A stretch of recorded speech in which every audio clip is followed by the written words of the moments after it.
Friday. It's time to Friday. It's the end of March. April is upon us. For us, it's March 31st. For you guys, it's at least April 1st. April Fool's Day, bitches. Hope you're having a good time at Big Ears if you're out doing that thing. Kind of a big deal, I guess. It's some pretty cool acts. David Byrne's in the house. Or not in this house, I'm sorry. That didn't mean to miss Billy. David Byrne's in town, amongst some other names you may or may not have heard of, if you're into that sort of thing. So it's going to be a big test weekend for downtown Knoxville and its ability to handle a bunch of shit going on at the same time. So I'm curious how that's going to break out. We're Almost Agreement, almosagreement@gmail.com. We're on Facebook, we're on Twitter, we're on YouTube. Go to the website, almostagreement.com. While you're there, check out the upcoming Voter Guide 22. Some more names keep filtering in, but we're still not quite at the point where it's worth really getting into it yet. State's doing what state does. People are killing each other. It's just another week in the world, at least in the United States version of the world. So anyway, we're Almost Agreement. Go to your favorite podcast provider, give us a like and share, tell your friends about us. Facebook, Twitter, YouTube as well. Get the word out and, tell me I'm stupid on there. It's fine with me. So anyway, we're Almost Agreement, everybody. It's time for a show. Hey, Sam. Hey. Just me and you tonight, buddy. No random other persons. Yep. Did talk to Tyler about coming tonight. He was mad at me for doing a show about police expectations without him. And I said, I think it's a bigger topic than just us kind of shooting it around for 20 minutes on one episode. Well, I think you just sent an article like a couple days before the show, so it wasn't a planned out focused episode. I don't generally plan out any of the stuff we talk about on the show.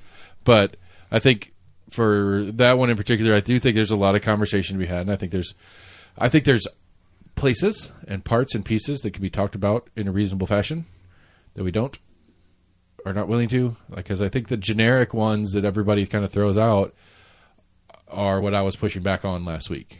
I think generally speaking, is our arrest rates up? Well, is that a good thing or a bad thing? Right. I don't know. Is violent crime up? I don't know. I mean, yes or no, but I don't know if that's, with the way, depending on how, that's a statistician's dream. It's like, what do you want it to say? I'll make it say however you want it to say, because depending on how we do this and how we look at the stats is actually what's going on, not necessarily, oh, well, those crime rates are down, that means there's less crime. No, it just means there's less arrests. Right. You can be vague either way. And say crime's going down when you're saying that violent crime is going down, or crime's going up when you're saying small petty crime is going up. Right. And so you're not lying either way by saying crime is going up or down. You're just not specifying what type of crime. Right. What particular crime? Or is it that the crime numbers are the reality crime is changing, or the interaction by police is changing the stats? Because again, like I could punch you in the face. That's a simple assault, but you don't press charges, or you do and the police don't do anything about it. That's a different number than if I punch you in the face and I get arrested. Well, assault arrests are up because I punch you in the face and they arrested me. Well, maybe they didn't arrest me and then the numbers are down. That doesn't mean that I didn't punch you in the face. It just means I didn't get arrested for it. Right. And so, that's what I'm saying. Like the generic numbers are really hard to suss out, in my opinion, because they could mean what they're inferring or the opposite, and both of them are true by the stats, in my opinion, or could be true in the stats. We just don't know that. So anyway, I tried to get Tyler, or I invited Tyler to come be our guest tonight and talk about that, among other things. It's been a pretty significant week, I'd say. But he said there was some rally going on tonight. I guess Mr. Governor Lee's in town. Really? And there's been a couple of different things scheduled in and around where he has got events scheduled to protest some of the things that the state's doing to him directly as he walks from the car to the building or whatever the fuck he's got going on. Right. But apparently one of the things that Lee had scheduled was postponed, and the protest around that thing has also been postponed, and I'm not sure if that was what Tyler was planning on doing tonight, or maybe it was, and maybe he just said, you know what, I'm going to go out and get some big ears on since I don't have a protest to do. Might as well. I'll ask Tyler about that later. I tried to, I almost had Justin Cornett coming on. He's actually apparently in town this weekend too, but he's coming into town like right now. And he's like, man, I'm going to be in town this weekend. I might be able to swing that. Because I asked him like Wednesday. I was like, I know it's a little late call, man, but you want to sit in on a show this week? He's like, I'm going to be in town this weekend. What time you guys do it? I was like, Friday nights. He's like, man, I'm going to just got there and we got stuff going on. We're going there for a reason, not for you. And I was like, I get it. Right. Doesn't hurt my feelings. But it would have been fun to talk to him, especially with some of the things going on this weekend and some of the other stuff that we talk about a lot. Because he's probably the most versed person that I know directly on the certificate of need stuff. And so he could help illuminate that conversation a little further. Yeah. There's a new commercial they put out now. I don't know if I've seen any of them. Like, I don't understand. Like, I should be a target for these ads. I guess they know that I'm already don't like it, so they don't waste your money on me. Because no idea. You know, and so I don't know. Some crazy person went into a private school and shot 3 kids and 3 teachers, and then got shot by the cops. I'm not saying it's impossible that I've missed it in prior events of the sort, but this is the first time, and maybe it's because it's semi-local. This is the first time I can remember chatter about not making excuses for the shooter, but being sympathetic and or a little perturbed that the shooter was killed. Really? Yeah, there's been a lot of these different. There's been a lot of these. Sadly, this is the reality we live in. It's not uncommon in the United States that we have what are we averaging, like 1 a day or something like that, or 1 a week? I think it's 1 a week nationally. It's a lot. Whatever. Either one of those, it's way too many. But of all of the different ones that have happened, I can't recall anybody that's in any of my Facebook or social feeds or retweets from people that are whatever ever showing any sort of sympathy for the shooter. Yeah, I haven't seen any of that. And so it's I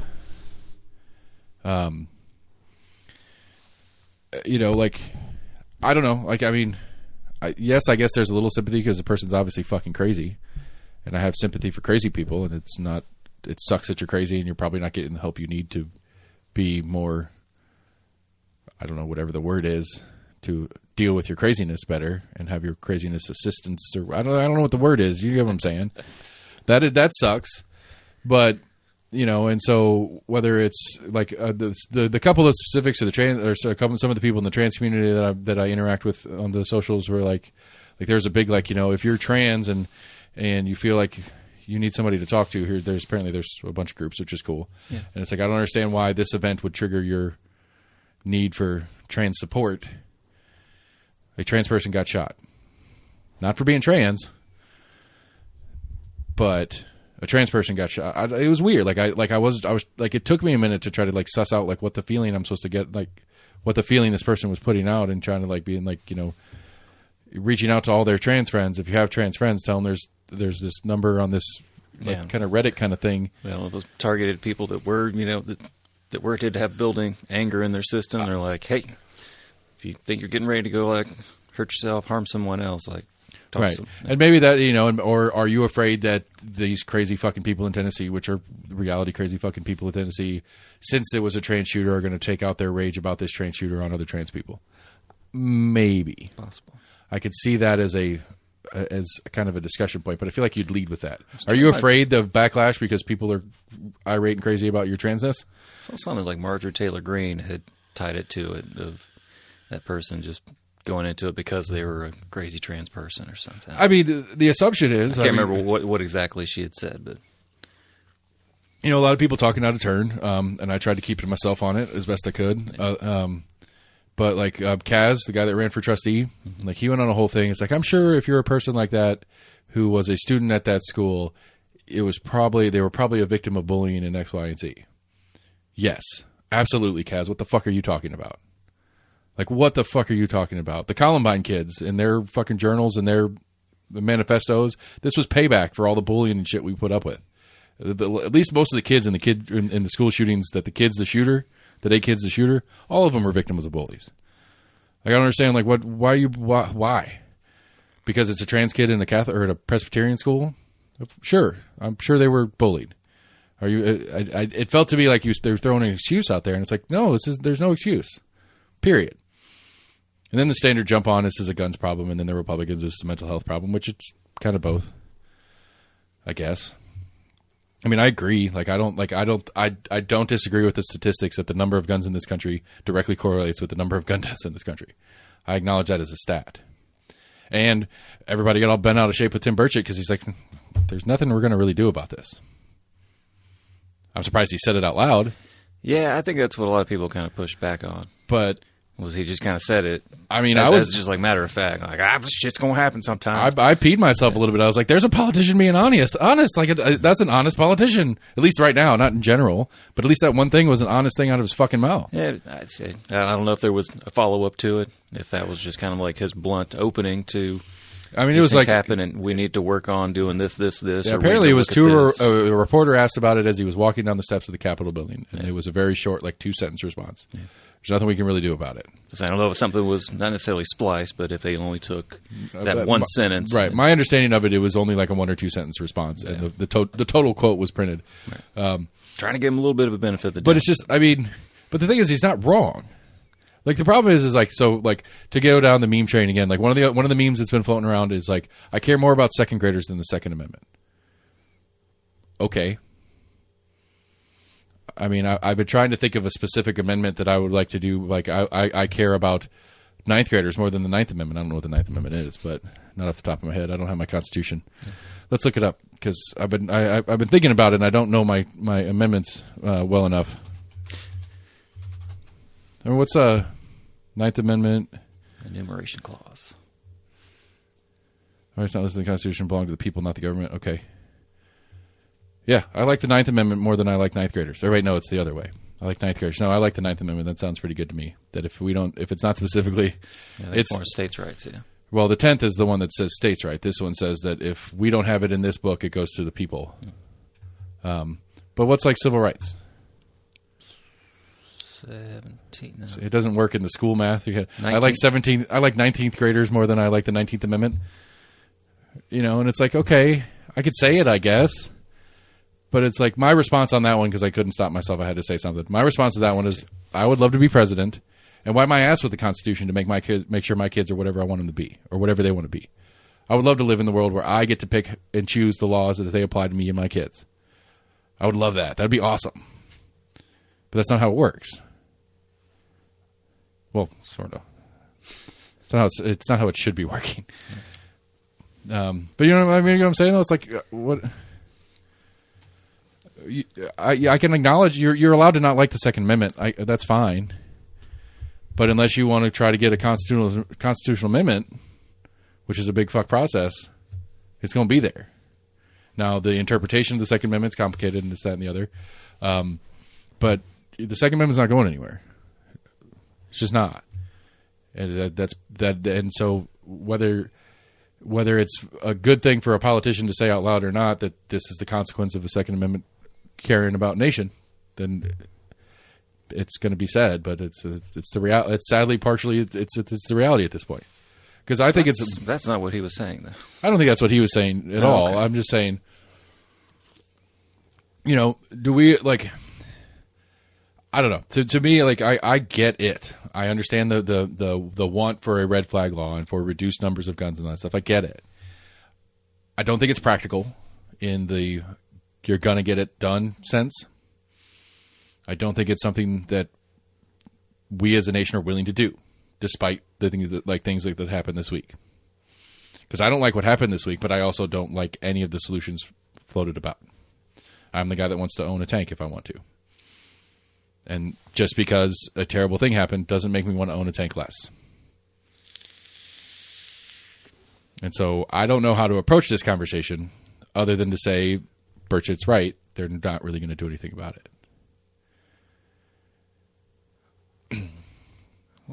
Who was he saying wasn't going to do anything about it? There's not much we can do about it, I think is the quote. And I think it was the inference, at least, was we in Congress. I was just kind of basically saying bad things happen. Or bad things are going to happen sometimes. You can't always stop bad things. I mean, he's of the criminals are going to criminal fucking school, which is stupid. Right.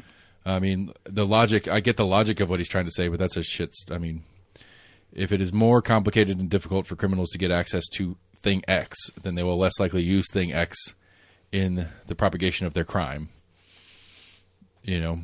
So I don't really necessarily agree that that's a viable argument. Yes, yes, a criminal is going to criminal. If that I'm going to call that trans person. I think it was Audrey. I pushback just because it sounds like it's more of a just like a throw our hands up in the air, like shit, I mean, that's going to happen. Like there's not much we can do, and instead of actually trying to look for possible solutions. I think I think it's a tacit recognition that there are no possible solutions. There's no solutions. Possible solutions. There's no possible solutions. I don't think so. Because I don't think the Republicans are willing to actually invest in mental health, which is where they believe the root of this issue is. They don't really believe that anyway, but that's always their take on this. It's a mental health and, morals issue. It's the moral bankruptcy of this nation that causes things like that. It's not the fact that the guns exist, where the left's stance is pretty much it's a guns problem. Like, I don't know how many people whose Facebook profile picture is now "it's the guns" or "don't be dumb, it's the guns." Like, they just like says it like 15 times. It's the guns. It's the guns. It's the guns. It's the guns. It's like I acknowledge it, but it still doesn't. Whether it's the guns or not, it doesn't change the fact that somebody would want. And if we're not willing to address why do people want this outcome for themselves?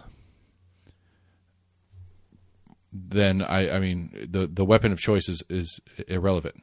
This person maybe not have gotten 6 people in the process, but they could have gone and stabbed a handful of people, maybe not killed as many. It's still attempted mass murder. That's not a good thing.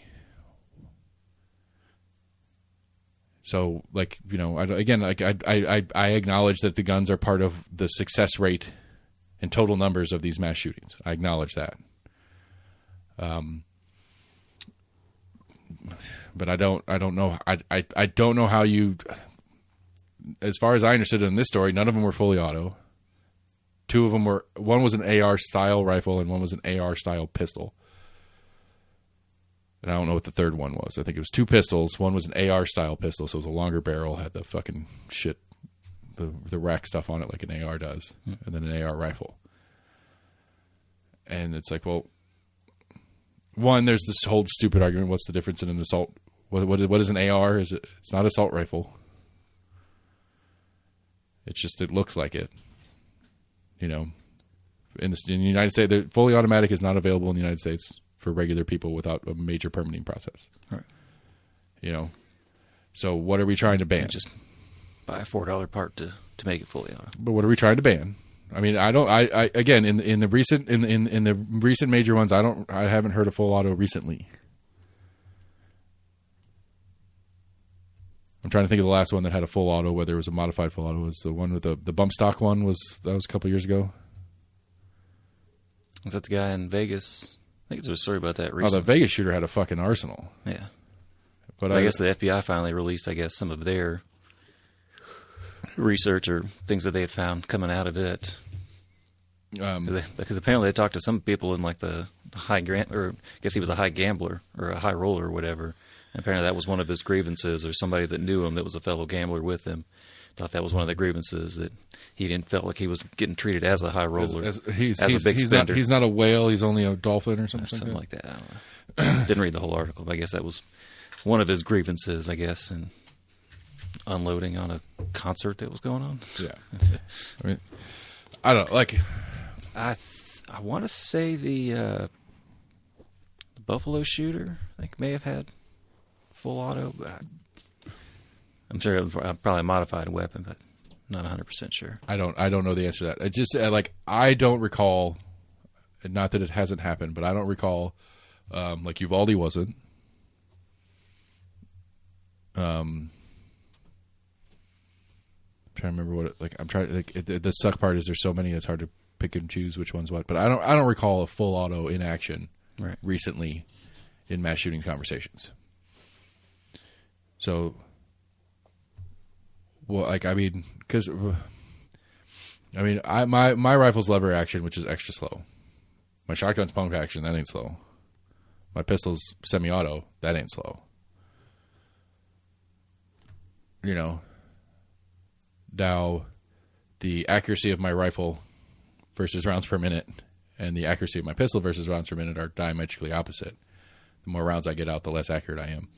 But it's also because it's a 4.5-inch barrel versus a 20-inch barrel or whatever it is. Right.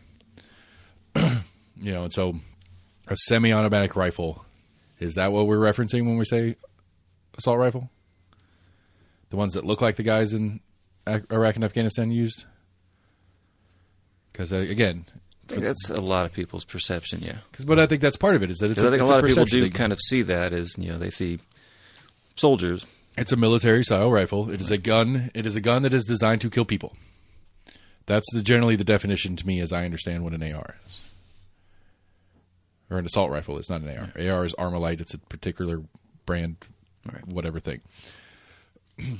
But as I understand it, like the inference I get when people say assault rifle, they're talking about an M16 or M6, M4. I don't know what they're using now. Generally a high-powered rifle with high capacity, or right. But I still think the full auto is inferred in it as well, which is not generally true.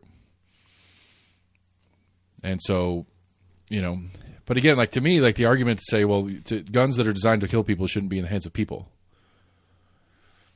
Maybe on like the grand moral scale of things, sure, I can acknowledge that statement. But in the functional real world, my pistol is designed to kill people. It's the only reason I own it. My shotgun's a hunting shotgun. My rifle's a hunting rifle. But I bought a pistol because it shoots people. That's why I wanted it. Do I want to shoot people? No. But if I need to shoot people, I want a gun that can shoot people.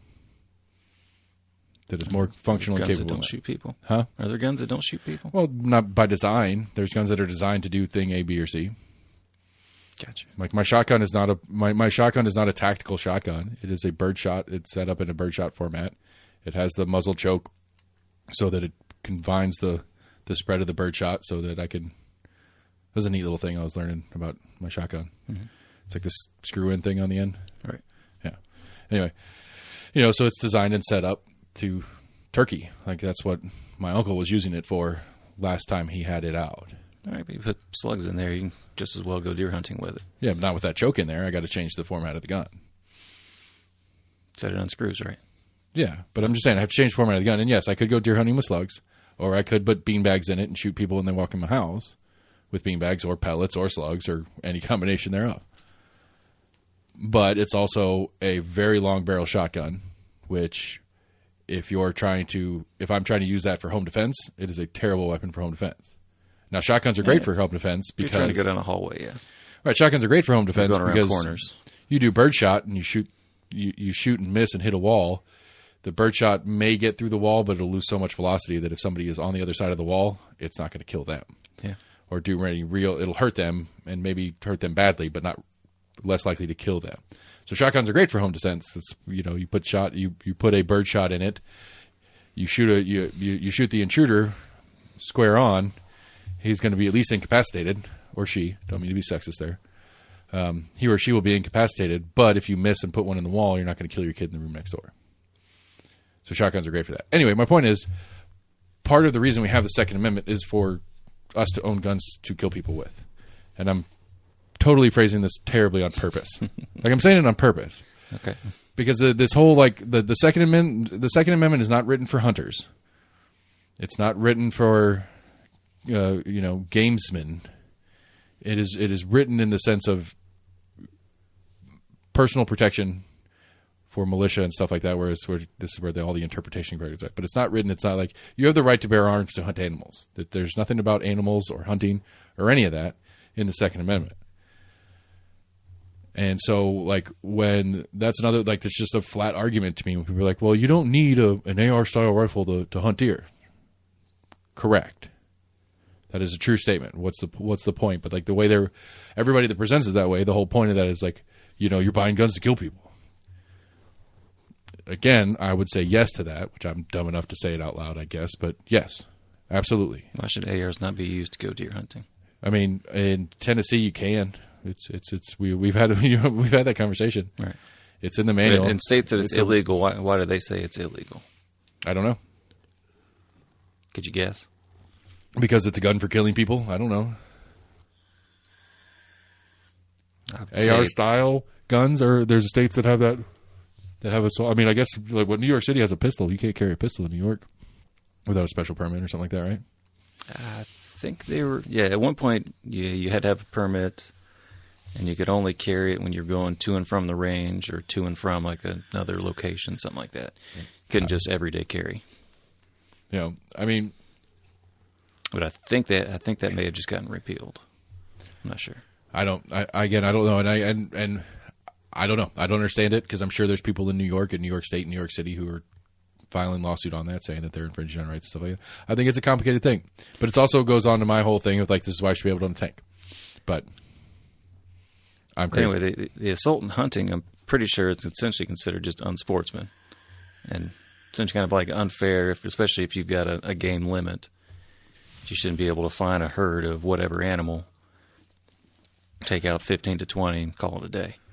I mean, like in states that have, well, every state technically has one, but in states that have hog problems, most hog permit, they're not permits per se, but if you're hog hunting, there's usually no restriction on the weapon. Right. Because they want you to eradicate said pigs. Right. But even in that, I mean, again, sportsmanness or not,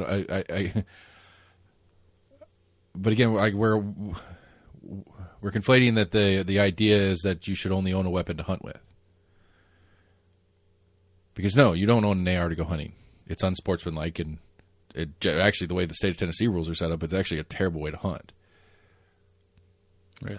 Yeah, because you can only use full metal jackets, which are basically practice rounds. You put a full metal jacket in an M16 style rifle or whatever, it's just going to poke a hole in a deer.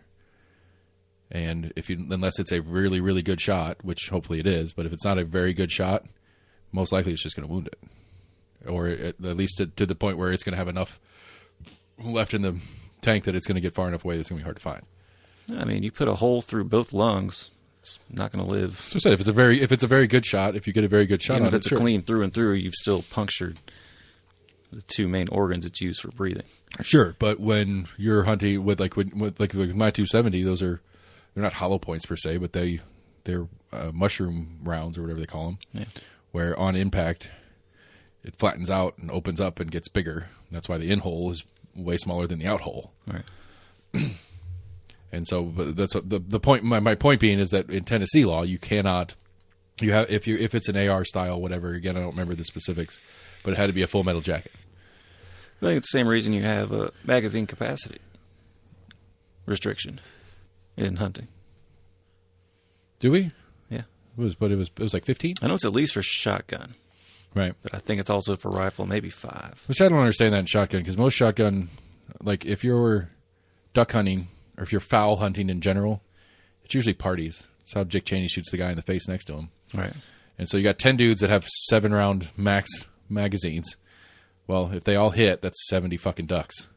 Right. It's a pretty good sized flock you just took out in one run. I think most are 3 or 5. Or you're supposed to have a choke in there, basically. I think it's just like a rubber that goes into the slide. It takes the place of a slug. Takes the place of a shell.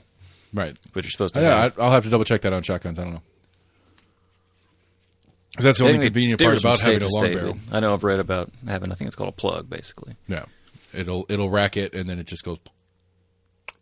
I'm not sure it'll rack. I think it's meant to be there towards the end, but it's made to where you can't overfill it with more shells than you're supposed to. Right. If it's a 7-round, you put 2 plugs in. Right. It can only hold 5. Yeah. Makes sense. Anywho, again, I'm not advocating for people killing each other. That's not the goal here. But I would argue that is a significant. That is, if anybody ever says home defense, that's what they're saying. I want to be capable of shooting and killing somebody. Anybody who owns a weapon and says it's for home defense and says that's not why they bought it, then they're lying to you and themselves. I would think. Yeah. And so, but again, the point being is that the idea of owning a weapon, this weird conflation where owning a weapon should be exclusively for hunting just doesn't make sense to me. But that's an argument that gets played. And so again, my point being is that yes, a lot of people own guns that want guns capable of killing other people. That's the idea. And so until I don't know how you unring that bell in this nation because of the distrust and disdain for the system at large or whatever it is that people decide that they want to protect themselves instead of hope that the system at large protects them on their behalf. I don't know how you unring that bell. It would be a start by putting out true crime statistics. I think a lot of people, buy guns. I think for some it gives them that false sense of security. I mean, there's many statistics out there of people that have bought a gun for home protection use, have had it for 5 or 10 years, ended up turning it back in. Right. I need to get some more range time with mine. Right. I haven't spent enough time practicing with mine. I could acknowledge that out loud. That's one thing we don't really promote as well as far as just gun safety, general gun knowledge, or just gun training. I mean, and this is pre this event. I remember saying this on the show, probably first dozen or so episodes. Once we started getting into schools and politics and shit, I think there should be a basic gun. I think middle school should have a basic gun safety course. I really do. I don't think so. I really do. Like, we're not giving kids guns to take home and practice with or anything, but under insecure setting with a proper instructor, these are guns. These are how they work. This is how you handle one safely. I could see it maybe as like an after-school thing. So I remember when I was in like 5th grade, like the sex ed thing that they did. Like, you had to sign up for it, but it was after school, like 6, 7 o'clock at night. We all came back to the school, but it was, not a whole lot of people. But it was something that was done, I guess, in conjunction with the school, but not during school hours. But it was something that if parents or students were interested in this, it was easier to let people opt in than to deal with how many people would be opting out. Possibly. Yeah. Or the pushback of trying to do it during normal hours. Like, you can't tell my kids about ding-dongs and snatches. I mean, that'd be a start, I guess. I'd be good with it being something like that as a start. But I think or even some of even the sheriff's puts on for like the public once every couple months or whatever. They can have a range day themselves, but also invite the public and have some training that way. Yeah, I mean, I think you've got some community. I mean, I think there's enough people that don't like cops to be like, I don't want to go show the cops. That's what I'm saying. But that would be a good thing to get them out with the cops. Sure. I mean, hell, for the recruiting issues they're having. Laugh at each other like, hey, you're pretty bad a shot too, aren't you? Yep, I am. That's why I'm out here getting practice. Got to get practice in. You gotta do it. But I mean, I think that would be a decent start. I mean, that would help with some of the accidentals. I mean, it wouldn't get all the accidentals out of the way, but I take time and effort periodically to make sure my kids know how to unload and clear all the guns I have in the house. Yeah. And I don't know, with what we have now, I wouldn't say I'm super confident that if they were in one of their friends' houses and one of their friends came out with their dad's gun or whatever, that my kids would know how to handle that particular gun. But I know they know that they ought not be anywhere near that, or and how to clear it. But if they're gonna handle it, they need to know how to clear it. And I would think that they could clear most weapons with the knowledge and training or whatever you want to call it that I've given them to date. And it's something I need to re-up and do a little bit more, and I'd like to get them out in the range too. But I think that would help with the accidentals. I don't think it's going to do anything about crazy people who want to kill people. Because that's still the question. I mean, that's the question I'm always going to ask in these situations. Like, doesn't the trans is part of it? Sure. But in any of these situations, it's this person was 26, 21? It was like 28 maybe. All right, whatever. 20s. Yeah. That's should be the beginning of your prime when things are really starting to come together and coalesce into a future. Like, what is possibly going on that this is your best option? Like, realistically, like whether it's this, even the fucking Vegas guy, like I could see like an old man losing his shit and going crazy and doing it. That kind of makes sense. But I mean, like, I guess why does that make sense? But none of the others make sense. It doesn't. It doesn't make much sense. Old man goes crazy. I mean, yeah, that shit happens. But okay, so the whole point, someone having a really bad day or bad year, that doesn't make sense to me at all. Okay, so the whole point to me of the criminal justice system and the idea of you get punished for the things that you do, kind of shit, is supposed to be the deterrent, the stick and the carrot and the stick conversation. Right. Of you don't want to do something stupid and go to jail for 20 years because you're going to miss your whole life. Right. Well, you don't want to do something stupid and get dead because you're going to miss your whole life. Like our current, whatever. It's like you're 28 years old and you're done. There's no way you go into one of these things thinking you're going to make it out alive. Right. So theoretically, it's a police-assisted suicide with a couple of bonus bodies on the way out. Now that's what I want to understand. Like, you're 28 and you're done. I quit. I give up. You know, the Columbine kids were 15 and 17 or something like that. You're done. Yeah. They were the first ones. You know, they were the first major one or whatever. And I couldn't imagine. I would not believe that they thought they were going to get away with it. Best case scenario, they might have gotten arrested and spent the rest of their lives in jail. Right. But I would still say that in the process, they're thinking, we're probably not going to make it out of this alive. Don't care. Let's do it. That mindset is what I'd like to figure out. And I'd like to see more energy and effort and more conversation about that. Because I think that's the reality. Because I think that is the stuff that Mr. Timmy Burchett could do something about.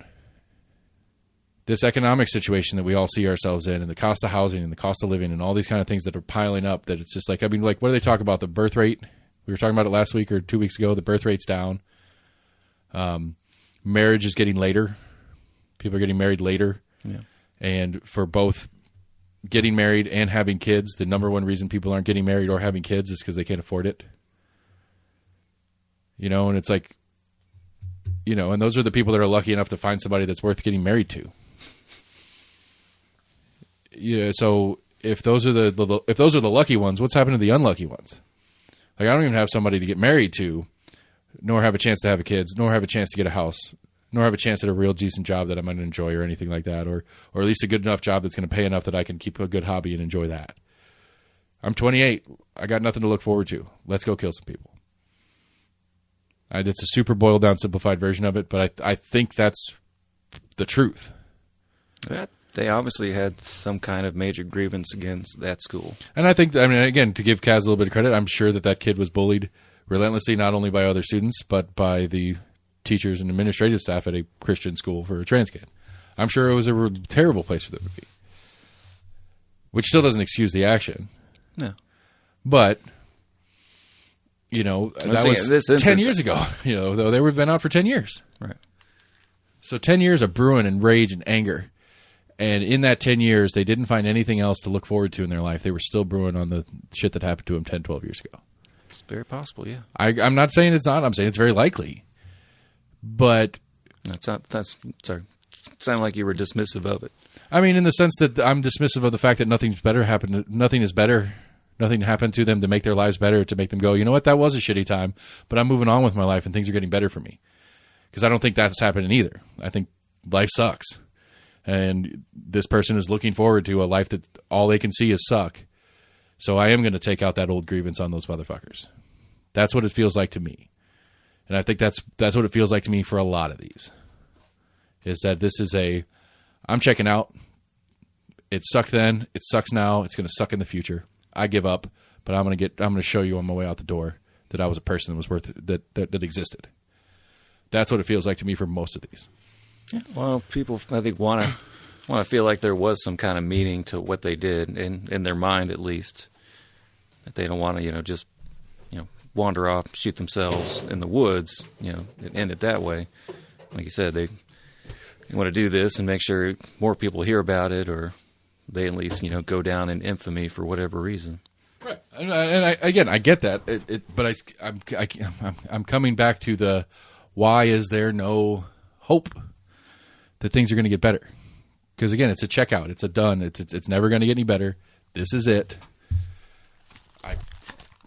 For this person, I peaked in middle school. It's hard to speculate. I mean, maybe something traumatic happened to them at that time, and they've tried to recover for 10 years of going through therapy and whatnot. And I'll agree with you on that periodically. But with the volume, it doesn't make sense. I think there's a larger issue that is a societal breakdown, and I think it's an economics question. I think it's a hope. I think it's and especially for a trans person in Tennessee. I mean, it's just not, I wouldn't be very hopeful as a trans person in Tennessee right now. So you add that on top of a life that's already sucky. And it's like, oh, well, what little thing I have, what little community I've built is being destroyed by my state right now. And so, I mean, I do put a little bit of I would speculate to put a little bit of this on the legislature right now for the shit they're doing. Because that's the kind of shit that dashes hope for the future. I'm sure there is a strong trans community in Nashville that this person may have been affiliated with and gone and done trans events and hung out and had friends and had a support group. And one of the few things that they actually were hopeful for was their friends. but now they're watching the state take their friends away, hypothetically or whatever, with this new law. And so I do think like that kind of stuff. Like I do think that it is fair to, in conjecture at least, it's fair to put some of this at the feet of the legislature for their anti-trans, LGBTQ plus things that are going on.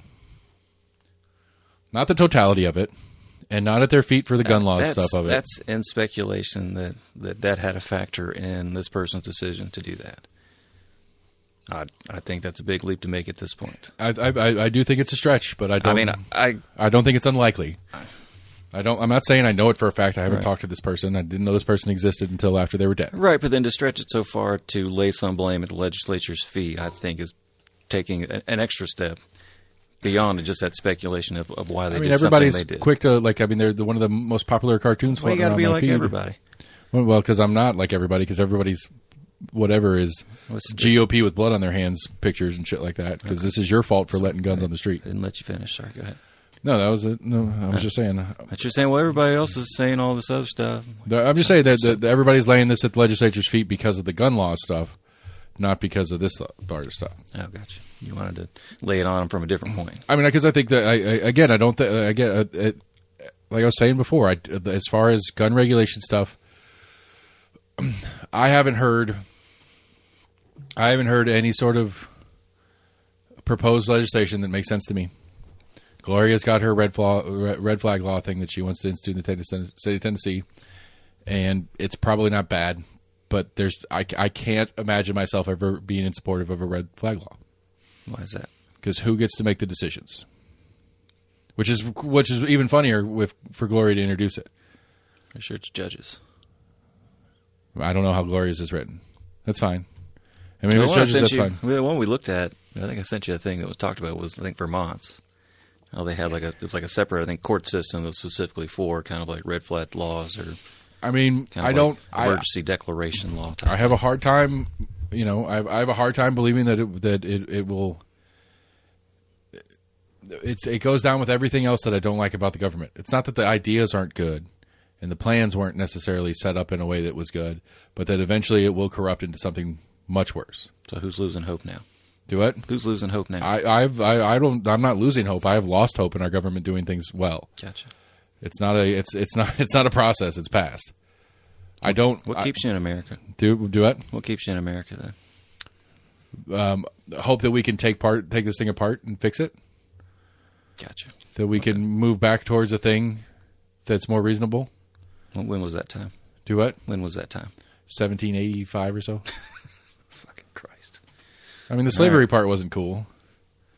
Obviously. The constitutional principles, like we were talking about last week and week before, or whatever, about the idea of, I like the idea of states being a fairly independent nations that are unified as in specific common cause.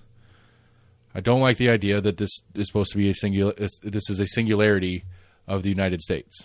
It's supposed to be a Tennessee and a Kentucky and a Georgia and a California, and they're all supposed to have their little differences. That the only unifying things are the overarchingly important unifying things, like civil rights, like gender equalities and stuff like that. Not whether California feels a certain way about a certain thing and they're going to push that onto a federal law that then therefore makes Tennesseans follow the same rules. Such as? I don't know off the top of my head. I mean, as it stands, I believe states have many of their own individual state laws. Okay, so they're allowed to doesn't currently exist yet, but Pence is running on a national abortion ban law, which I don't think is appropriate. Okay. Yeah, I'm still asking for an example of this overreach of what you're alluding to, that states can't do what they want, and that states are making laws that then influence other states. It's not states are making laws; it's the federal government is making laws. No, you said California makes a law that then bleeds into other states. Well, I mean, they do. They make laws that then become federal laws, or other states follow those laws. Now, if other states follow those laws, that's their own piggyback off each other on many things. Just because something works in one state and they're like, hey, we didn't really think about that, but that law's working over there. I think it'll work well for us, too. Right. And I don't think that's an issue as far as if the state decides to go down that path on their own. Right. I'm still just trying to dig into any kind of example that of what you're pushing back against. I'm trying to think of one, and I'm struggling since you put me on the spot because I suck at this game. We can come back to it whenever. I won't. It won't. Just all right. Anyway, and so I don't know. Turn the system on its head.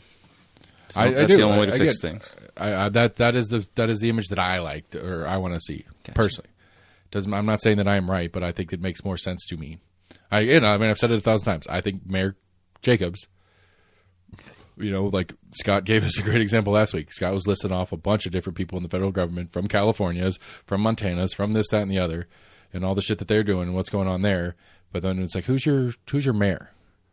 Like, I meant to start with who his fucking state rep or his county commissioner was, and I got ahead of myself and started with the mayor, which was supposed to be the easy one. And he didn't know. Right. Like, that to me is a problem, because he's, he's got his opinions on whatever, but he at least is putting some effort into the political process. But he has no idea what's going on locally. Or Jennifer asked me today. He reads more news than you see. You see more bigger names just because that's what you see in the news. And, he listens to national politics podcasts. Yeah.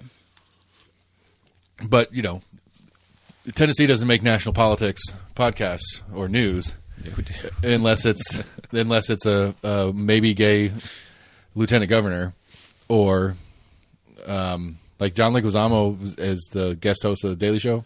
Yeah, I've seen a couple clips, and he laid into Burchett about his statement. Did he? Yeah.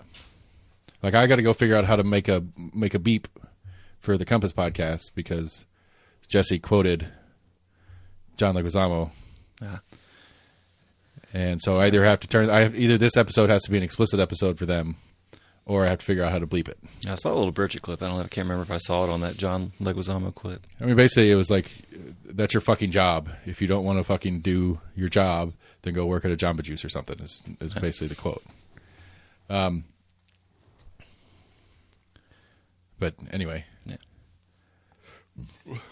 So yeah, that's the most of the Nashville thing that, like, I thought it was weird. This is the first time I've had people sympathetic towards the shooter or upset with the cop. I mean, most people that are mad at cops are mad at cops all the time. So they're going to be mad at cops no matter what. Yeah. I will give the Nashville Metro Police a pat on the back for not being Uvalde and not waiting for 17 more people to get shot before they bothered going in to do something about it. So good on them for that. But I think there's I think it is a hope. I think hope is the bigger part of the conversation. Personally, is the part of the conversation that we could actually make some strides for in solutions to against the other ones. That's possible, but I mean, people have despair over many different reasons. People have despair over the country going one way. Well, others have the despair for the country going the opposite. Well, but direction. I mean, I think that I think that in and of itself is one of the problems we have as a nation. I think the partisanship is a fucking problem. Yeah. And I think it's been a problem, and it's getting worse every day. And again, if you're a left leaning person in Tennessee, politically, you don't have much to hope for. In the politics sphere. And if that is a integral part of your identity, is the left-leaning politics, you're not going to have a lot going on for you in the state of Tennessee. But, but I think that's the one that can have that's the one that can have some real effect. Like, have you seen there's a Quinnipiac poll that came out? It was about patriotism and community. Concerns on community and economics, and it's basically like it was like a harkening back to polling that's been done over and over and over years and years and years, and so like it's basically showing that like patriotism, trust in institutions, community engagement, all these things are just falling off a cliff downhill on all these charts. People care less and less and less about that, and care more and more about money. And it's in the polling and in all the data, it shows it pretty clearly. And I think that lines up with what we're talking about, I guess, is to sum up my point. Because all I have time to care about is money, because I can't pay my bills. I can't care about my neighbors. I can't care about my country. I got to pay my bills. Money's all that matters. What are we doing so that I could? What's going on? I need to make more money. The money. That's all that matters. I mean, overall, we've been an unhappy, super rich nation for years. Yeah, I agree. I saw something recently, like, I can't remember who they were doing it through, but it was actually like the government of Finland has some kind of thing you could try to sign up for, and they're going to pick like 10 or 15 people, bring you over to Finland. It's like a 6-week course, and I guess you get to like talk to and go to classes on and figuring out how they're a happier nation. And hopefully you can bring some ideas back to America to either get yourself happier or maybe spread happiness to your community. Yeah. Like, hey, they love sauna over there. We would just build saunas all across the U.S. Everybody would be so much happier. It's supposed to be really good for you. Yeah. Like the hot cold thing is supposed to be like a really good, like if you can do like a couple hot cold cycles, it's supposed to be really good for your immune system and some other shit. I've heard that. I've tried it. It's really hard to do. I don't know if I could pull off the cold side. Like I don't mind being cold, like outside being cold, but the idea of getting in an ice bath. If you don't do it carefully, you're not used to it. You can literally give yourself a heart attack. Yeah. They're just literally the shock. Got to get that Wim Hof breathing exercises. In for 12, out for 7. Yeah, sure. I don't know. Maybe. It's one of those like Wim Hof's like one of the guys like so on Netflix they have a series. It's called I think it's called Human Playground. Idris Elba does the narration for it. Huh. It's just those weird like a lot of like some of it's really cool tribal shit like old school, like they're in Madagascar, and like it's just talking about games that people play like the crazy games and like some of the like broader meaning behind it and why we play these games and why we do these different things. And like there's one in Madagascar where like the native bull species there are those big humpback ones, like they have the big humps on their back. And so the game is you have like a broomstick and you're in a pen with a bunch of other dudes and a big fucking bull with a hump on its back. And you got to run up and throw your stick over the hump of the bull. And so you're on one side of the bull and you're hugging the bull using the stick to reach around the hump. And the longer you can stay on, the more attractive it is to the females that are watching, and that's how you get your girlfriend. But, I mean, it's literally like this kid's probably like 140 pounds. It's like 900-pound massive bull with like a 17 or 30-inch horn spread. Yeah. And so, like, what they figured out, though, in the game, which is really cool, is that since the horns bend forward, when they swing the horn back to try to get you off their back, they can't get the point on you, so they can hit you with the horn, but they can't scoop you out and throw you on the ground. So they can't get the horn to hook you and get you out of there. They could just kind of thunk you in the back with it. So they're holding on to it. Like that crazy, I think it's from the Netherlands or whatever, where it's like the pole vault thing, where they pole vault over the creek, and it's turned into a game where you run off the deck and you climb up the pole while it's tilting. It's like a long jump game. Huh. It's really crazy. It's got some big like 57 letter word with with like 15 consonants in a row and a couple of whatevers. It's like a pole vault. Like you run, like the pole is in the water on the ground or on the floor of the creek or whatever, and it's leaning up against the pier. And you run down the pier and you grab it and climb up it while it's tilting. And then as it gets to the other side, you like push yourself off of it. And it's like, I want to say like the world record's like 22 meters. Damn. And so it's like from the end of the deck or the end of the pier to where he landed was 22 meters and some change. I don't think I've ever seen that. This episode didn't have it. Maybe it's later in the series. I haven't watched the whole thing yet. But another series that was similar that I watched a while back had the cheese wheel. Yeah, the one they do in England. Yeah, the hill that just rolls down. It's like just fucking crazy people being crazy. Yeah. But we're just, anyway, I don't remember why we got on that topic. Crazy people being crazy stuff. Yeah. Riding bulls. I just wanted to talk about it. School series. You should check it out. Shit going on in Madagascar. But it talks about, I don't know. I guess part of it's like the culture, like it's the culture part of it. Like that's there. It endears you to the culture. It endears you to your community. Like it is how you make yourself as part of the community, as part of the participation in the games. Apparently in the Madagascar one, the ritual starts off with if there is a baby of age, they get their circumcision to start the day. Then after the circumcision, everybody goes to the bullpen and the older kids wrestle bulls. Apparently the grandfather of the baby gets circumcised, eats the foreskin, chases it with a banana. That's the tradition. Yeah, that's something the audiobook I've got was talking about that. And apparently it's a practice that's I think was still done. I'm not sure it still may be allowed in New York. But apparently that is the more traditional way to do it. You have it's the mohel, essentially like the mohel. Yeah, thank you, Adam the rabbi that does that. But yeah, they basically cut it off, and then they literally remove it with their mouth. Remove the cut off foreskin with their mouth. I mean, I know that's something that's been done for years, and apparently there's all sorts of not literature, but accounts of kids dying 3 days after that from infections. Right. Probably mostly from just poor dental hygiene, and then just getting those kind of germs, but then just general, just a wound not healing correctly, and just dying from infection that way. Yeah, I don't know. It'd be interesting if I had kids now. I'm not sure if I'd do it or not. That's God's choice, right? I don't know if I'd do it or not now. I didn't know any better when it was happening. Yeah.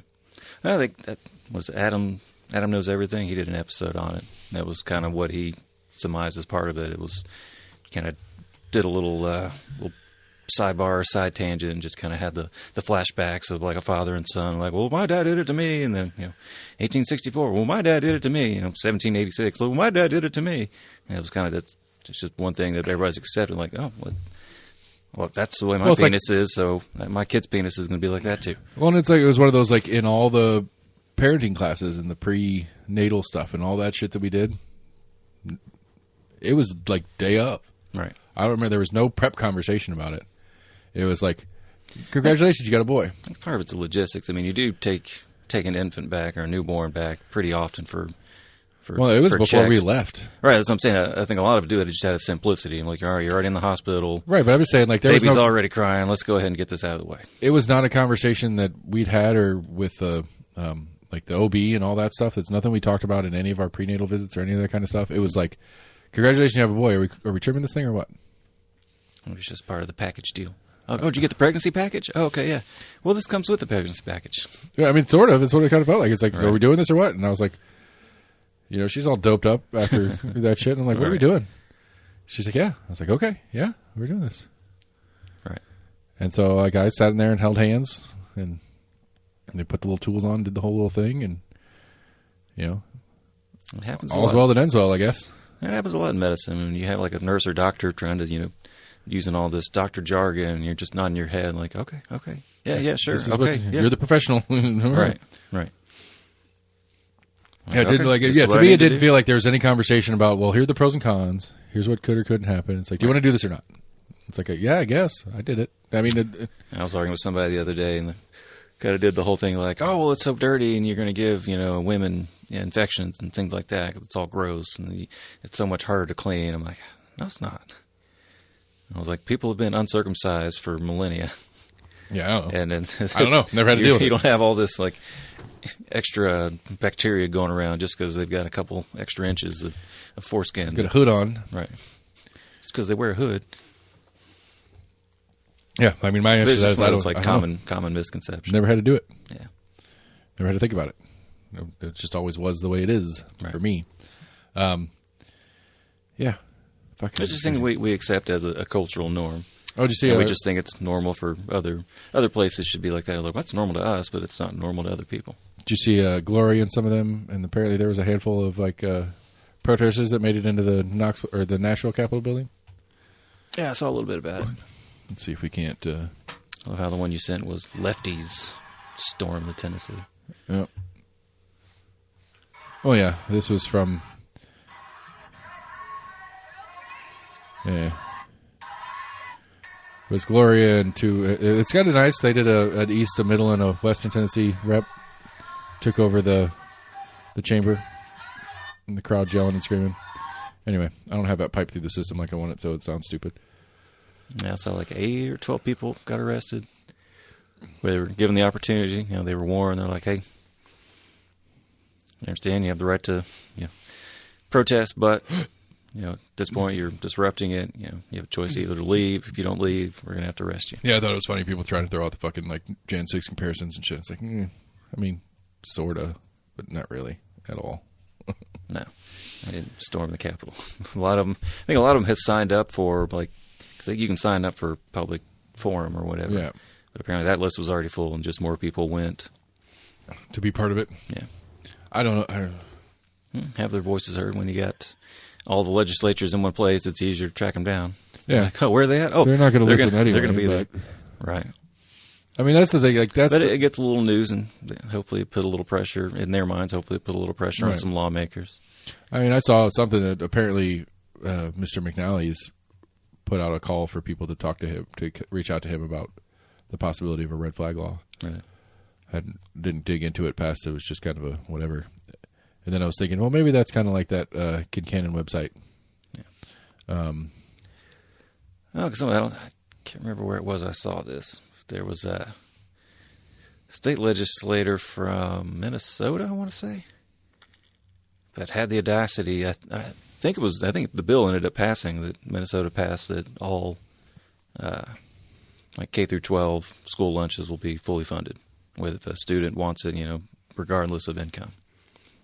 And I think it was during that, but this asshat gets up and has the audacity to say, like, I've never seen a hungry person in my life. Like, I had a cereal bar for breakfast, and it's, 12:30 now. Like, does that mean I'm hungry? I was just like, what the fuck is this guy a lawmaker for? Sounds kind of stupid. Like, are there really hungry people out there? I've never met anybody that, that has struggled, eating 3 meals a day. Like, are they really out there? I was like, fuck, is this guy really out of touch with his constituents? Probably. Who isn't? I mean, I think, like... Again, maybe there's some legislatures, that didn't realize, there are people really against guns? Like, I never met anyone. I never knew. Everybody I know loves guns. Yeah. I get letters all the time telling me how much they love me. And their guns. I mean, that's what we were talking about last week, 2 weeks ago, or whatever. It's like, there is no... I mean, I don't know. I haven't met Elaine Davis. But at least of the people who represent me in the state of Tennessee, they're, it's not that they don't look like me or whatever, but they have, I would argue that, Becky Massey has never worried about money or food in her life. I'm guessing, I don't know her whole backstory, but I'm pretty sure they've been a pretty well-to-do family for a few generations. And so of the 200-something thousand people she represents in Knox County, how many people are like her? I don't think very many. And I think Eddie Manis being another example. I don't think there's many people like Eddie Manis. I think Eddie Manis is uniquely different than a lot of people in a good way. I don't think you get a lot of gay Republican businessmen who are willing to go through the shit that he went through to realize that he had no chance of getting any shit done. But I don't think there are a lot of people like him. I don't think there's a lot of people that relate to him as an individual. There are some, but as the totality of the 170 whatever thousand people that he represents, there's not many people like him. And I don't know. Like, I was thinking about, like, Jennifer asked me today, she's like, when are you going to run for office so we can get some shit done? And I was like, I don't know what you think, how you think this thing works, but even if I do and win a seat, I ain't getting shit done. There's no way. I'm too hard. Like, at this point, there's too much of me on record on hating both parties. So I have even less chance of getting shit done than Gloria Johnson does. Who guess how much she's gotten done? Nothing. She's had nothing pass? Nothing. That she's sponsored? Nothing that she's introduced. I don't know what her voting record is on things that she's voted on and how many of them have passed. But as far as any sort of change in things that she is actively going after, she's accomplished nothing. Which I would do worse than that, because if I introduce anything, both parties will kill it because they don't like me. I'm sure she's co-sponsored something that's gone through. Some bipartisan legislation she signed on to. Right. Maybe. But some of maybe not ones that that was her sole focus or whatever, maybe. No. Yeah. I mean, she's done a good job showing how childish the Republicans are in the state of Tennessee, and if that's the goal, I don't think she's winning. Like, I don't think her efforts are building any sort of Democratic cause in East Tennessee. I think what's happening in Knoxville is Knoxville is naturally pushing left over time. I don't think that has anything to do with the Gloria Johnson highlighting how stupid the GOP is in the state of Tennessee. I think as the city and county of Knoxville become more metropolitan and more urban, it's moving left. Oh, it's all these Northerners that are moving down here. It's part of it, for sure. Pinko lefties. It's part of it. It's not the totality of it. As the population increases, it starts to lean left. I just think that's a normality in the system. Knoxville is the only major metropolitan in the state of Tennessee that is still majorly Republican. The city is not, obviously, in government, but Knox County, of the counties that contain the 5 major cities, Knoxville is the only one that the county is still a Republican county. All of Shelby's county government is Democrats. As far as registered voters, but I wonder what registered voter percentage is to total population or total available voters. I'm not saying as registered voters, as representatives. Gotcha. Like all of Shelby County in the city of Memphis government, Shelby County government is majorly Democrats. So if their city council is a 9-member body like ours is, it's like 8-1 Democrats. Right. If their county commission is a 9-member body or 11-member body like ours is, it's 9-2 Democrats. We're the only county that holds a major city in the state where the county is still majorly Republican. Partially because the way the city's drawn in its dumbassery makes the county population minus the city population is larger than the city population by itself. I'm pretty sure that in Davidson County, the population of Nashville, if you take Davidson County, well, I think they're metro, so it doesn't matter. Let me change it. Whatever Chattanooga's in. Hamilton? Yeah, I think so. You take Hamilton County and you subtract the city from it, that population is smaller than the city's population. But I think Nashville, they kind of stretch over like 2 different counties. That one they talk about, it's like Davidson and Franklin, maybe. Well, like Murfreesboro, Donaldson, maybe. Murfreesboro is in Franklin County, I think, and I think a lot of people kind of count Murfreesboro as Nashville adjacent. Yeah, but it's a good like 45 minutes to an hour away. Yeah, but there's a lot of people that make that commute and live and work kind of shit. Anyway, so yeah, Jennifer's like, when are you going to run for state so we can make some changes and shit? It's like, I'm not making changes to anything. I'll run. I don't care. I'm not going to get anything done. And it's not because I don't want to get anything done. It's not because I'm trying not to get anything done. It's because nobody wants to play with me. Yeah, I mean, realistically, I wouldn't see why they would. And I could go and I could make my arguments for whatever thing on why it should be acceptable to a Republican to agree with me on a thing. Like, I mean, pot's an easy example. You know, I can go and advocate pot, and I can tell the Republicans from a Republican viewpoint why pot should be legal. And they'll say, as a Republican, that makes sense to me, but I still can't agree to letting pot be legal. And then Democrats are going to say, well, yeah, sure, let's get pot legal. But they may not even support it anyway, just because they don't want to be affiliated with the guy that isn't affiliated with the party.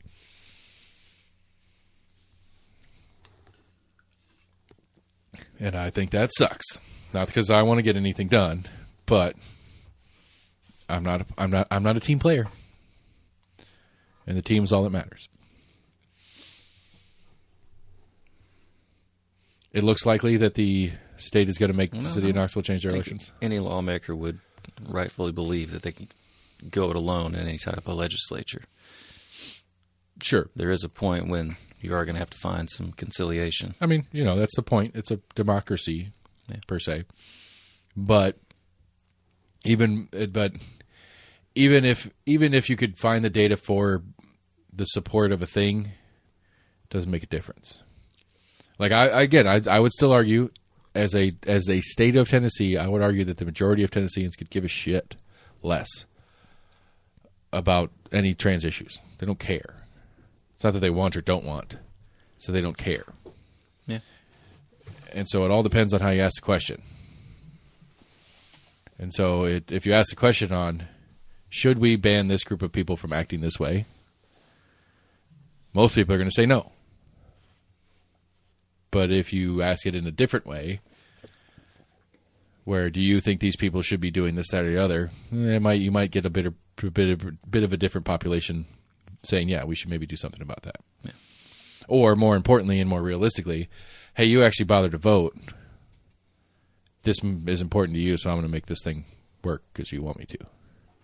Not because the state of Tennessee wants it, but because the 25, 40%, whatever it is that actually votes, 10% of that wants it, and the other 30% don't have an opinion.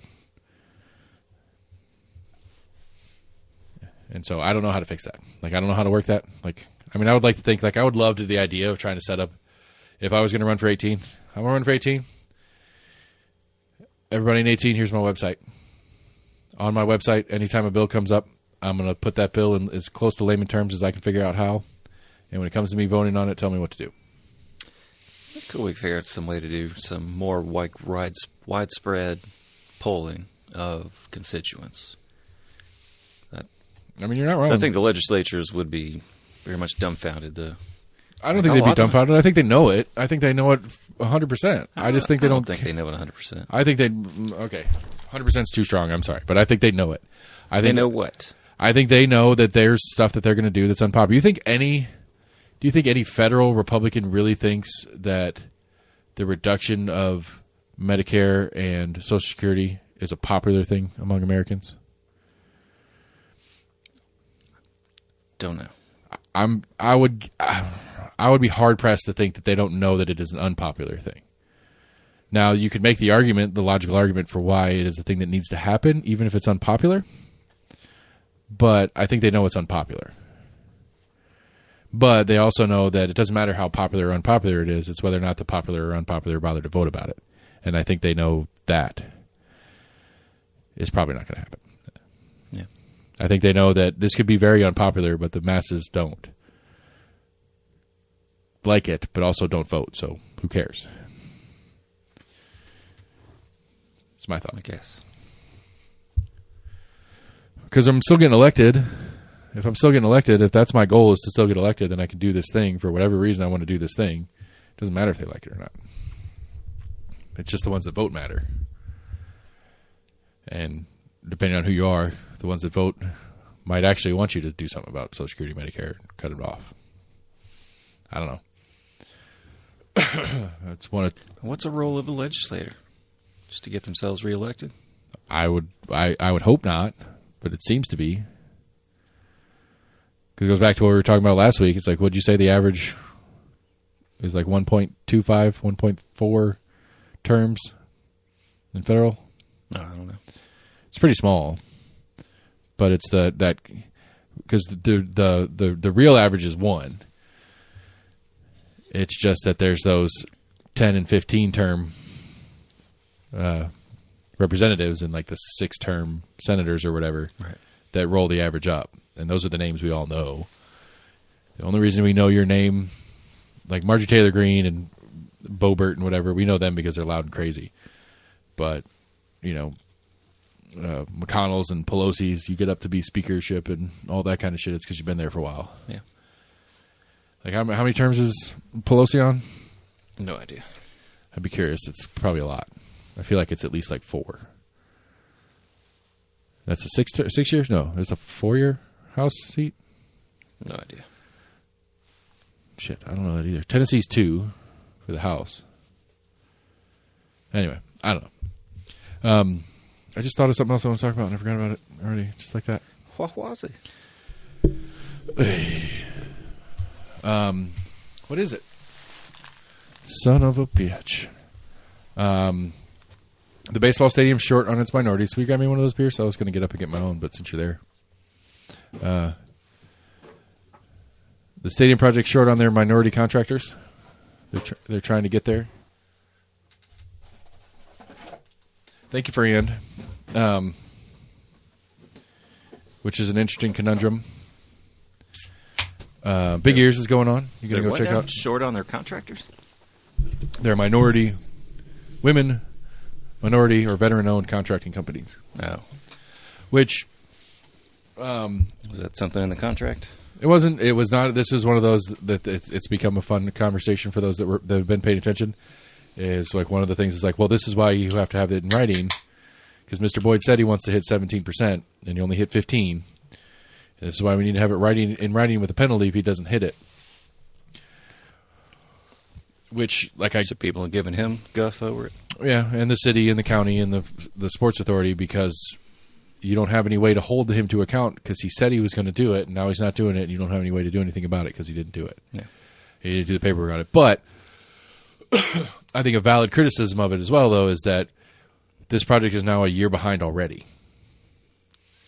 And there are not a huge number of these minority women, veteran-owned businesses in Knox County that have the capability of doing this large of a job.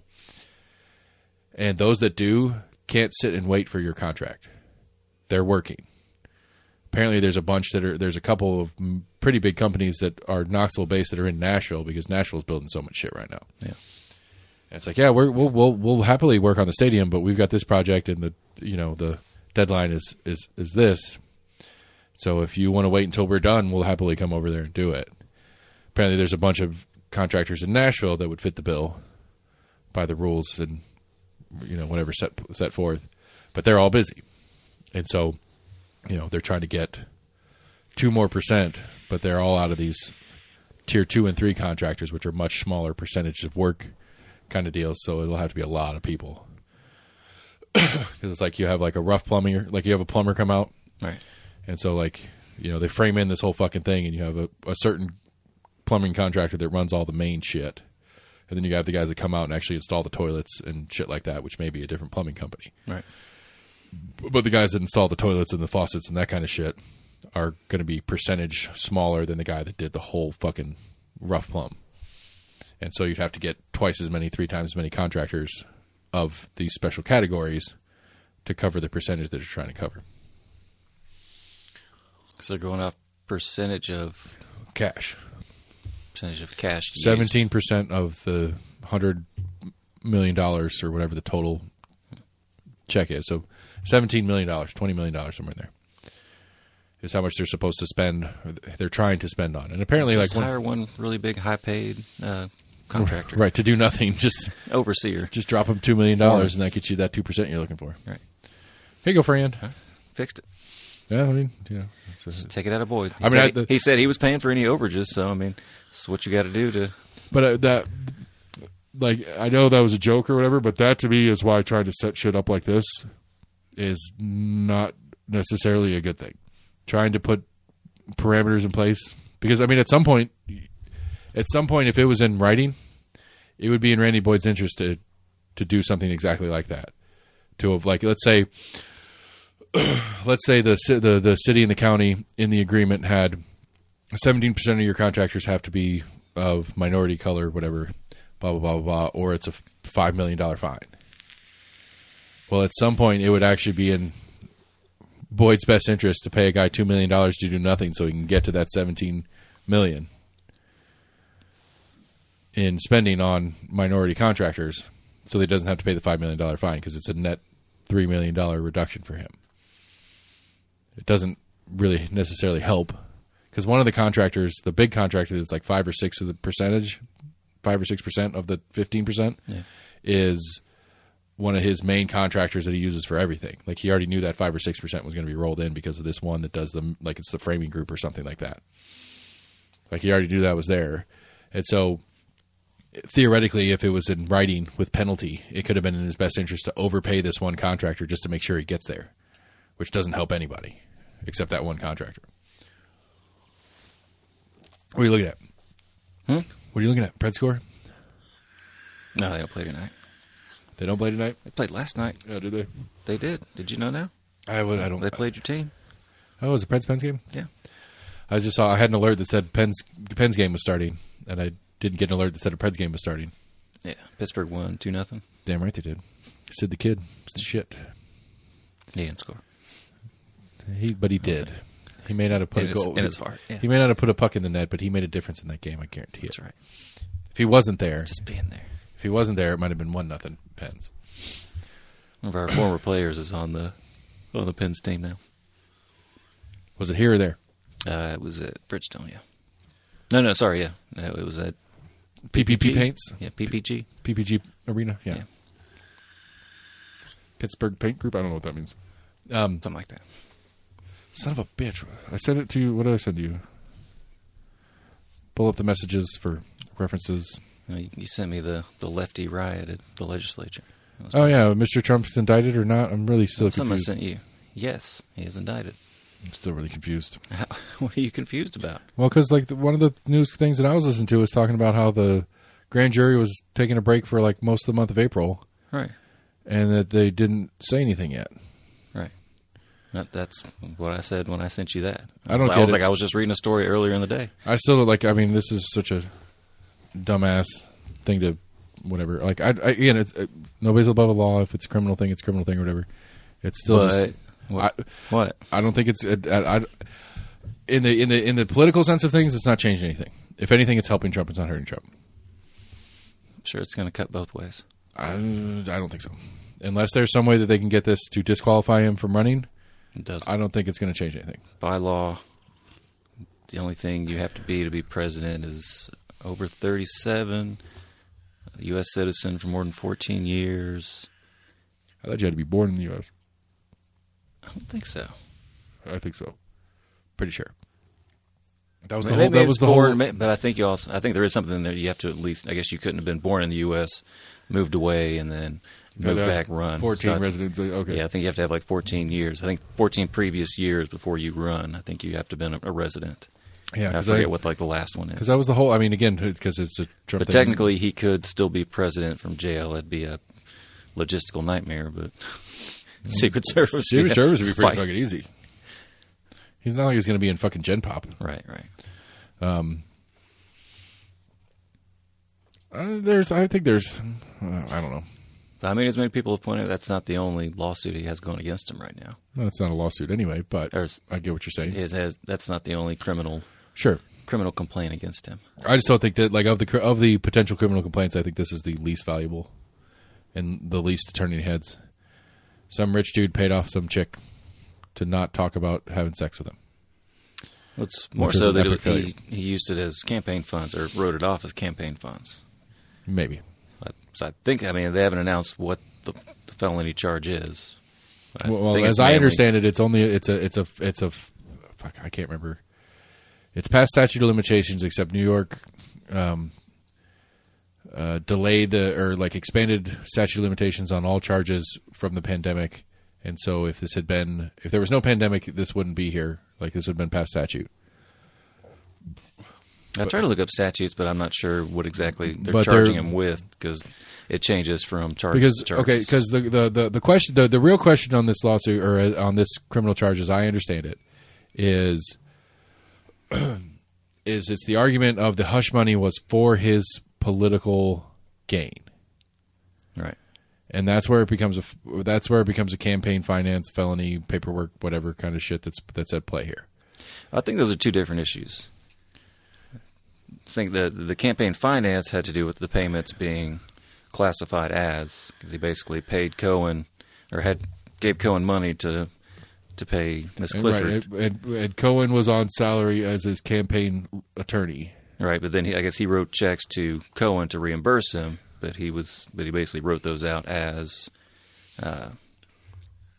like retainer fees or whatever, some kind of legal fees. But I think what upgrades it to the felony. But he wrote that out of right. the account of his campaign funds. Right. But it also goes into, like you were saying, is they basically paid her off to hush her, I guess, to keep his chances alive of getting, basically to quiet her, to prevent it from being a scandal leading up into the election. Right, which didn't work anyway, but at one point they had a non-disclosure clause, but I think he breached it at one point, so then she was able to breach the contract. I don't quite understand how that whole part went down, but I think the part that upgraded to a felony is that part, is the part that says the purpose of the payment was for his political gain.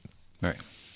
But you could argue that it was. Well, I mean, sure, but if you're running for office, everything you're doing is for political gain.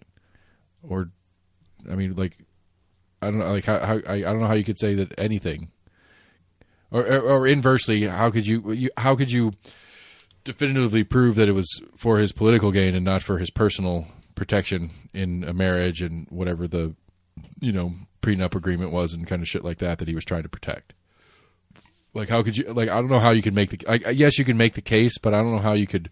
That's exactly what a lawyer is going to try to do. You could, but I could see you pitch. But I could see how you could pitch the case, but I couldn't see how you could make it without the reasonable doubt of, well, yeah, okay, but he also is a rich dude who's married to that lady, and he could have been doing it to protect his personal interests as a spouse and that kind of shit too. Like, I don't know how you get that definitively to this was only for political purposes. I'm assuming his defense attorney would probably raise something like that. Because apparently somebody, there was a similar one with some Andrews, some guy that was campaigning for president a few cycles back, had a similar charge brought on a very similar across the board.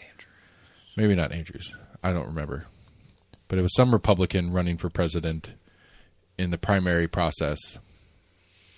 I think there was somebody that was going to run against either in the earlier, like late 80s. I remember hearing that was like one of the first times that, except at that point, there was kind of like an unwritten rule among journalists that, political or politicians' kind of personal life was kind of off the record. Back when it was off the table? Yeah. Yeah.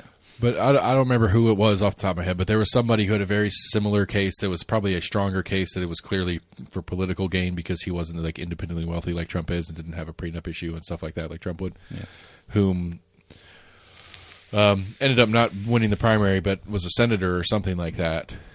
And post-race and stuff like that, some charges were brought similarly and put down because it's like we can't definitively say this was exclusively for his political gain. We'll see. I mean, we will, but I think you said already. I think for the people who are already planning on voting for him, it doesn't change shit. For the people in the middle, I don't know. The Democrats aren't voting for him anyway, so that middle set of people, then I don't know how this changes anything for them.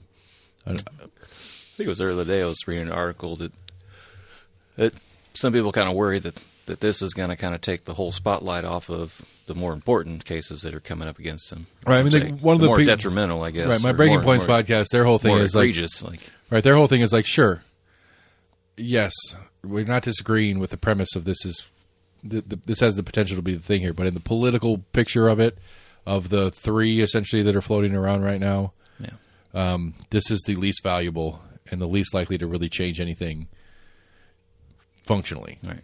It just made a big story just because of it being the first former president to be indicted. Right. I don't know. I just don't. And it's got a porn star involved, so that adds that whole kind of... Sure. She's not even that hot. Well, she's not hot, but she's not hot.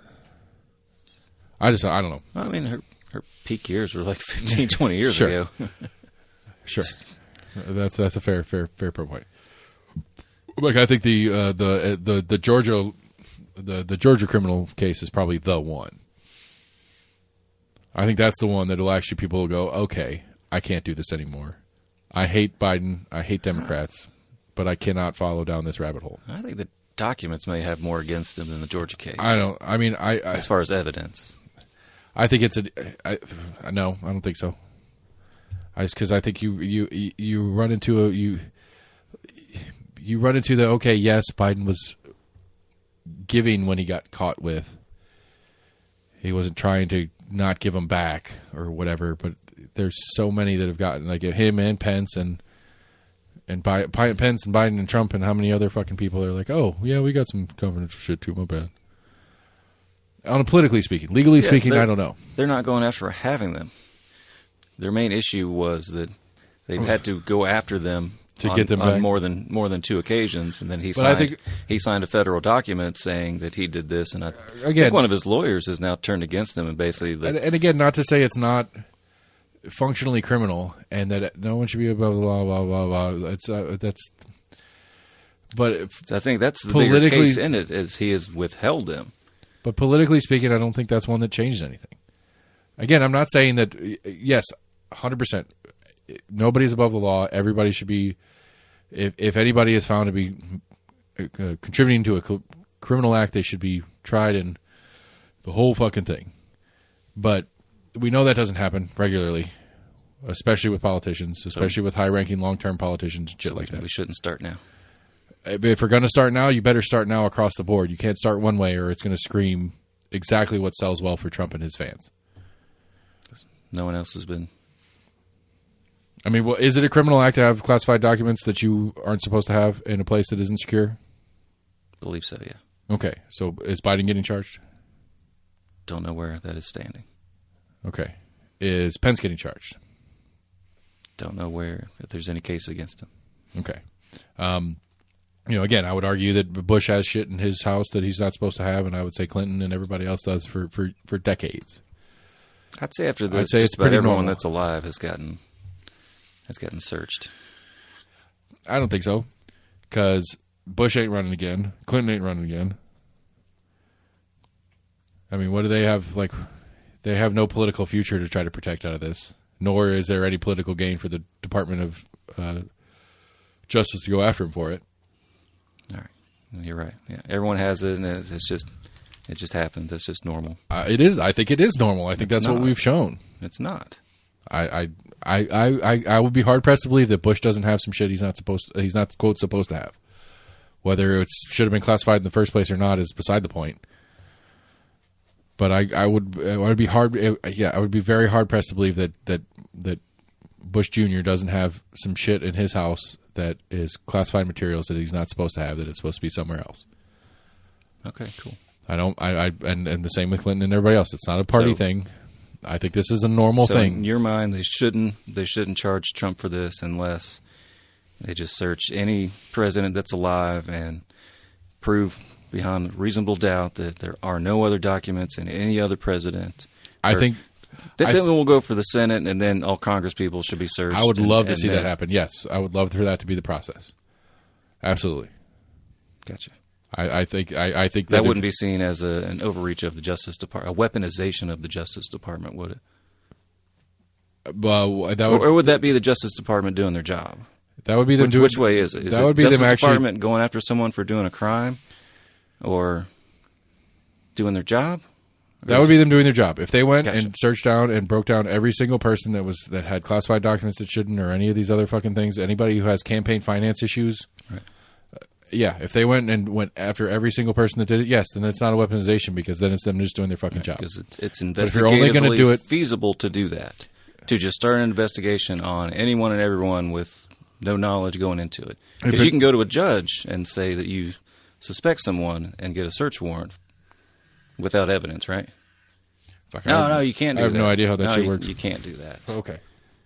Well, again... So, no, you cannot just open up a probe on everyone without any evidence. Okay. I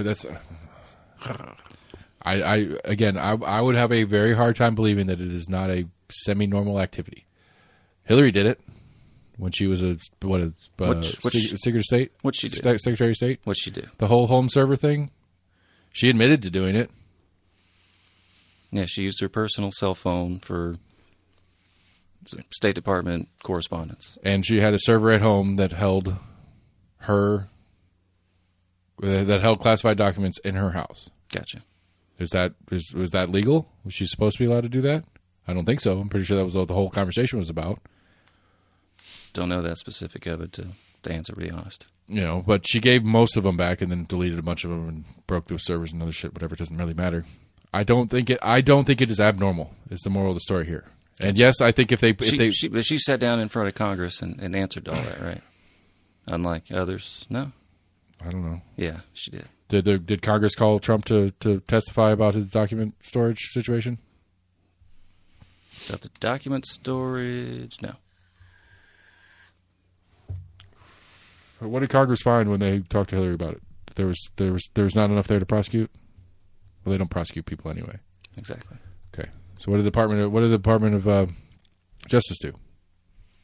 Don't know. Was there a crime there or not? There wasn't. We don't know. I think they said there was not a crime. Okay. I mean, if it wasn't a crime, there wasn't a crime. Then that was a poor example. I apologize for bringing it up. I mean, Comey came out and investigated, so obviously there was an investigation started. Comey did it? Comey was the one that announced it prior to the 2016 election. He was the head of the FBI at that time. Okay. I get confused on who's where all the time. They move so damn much.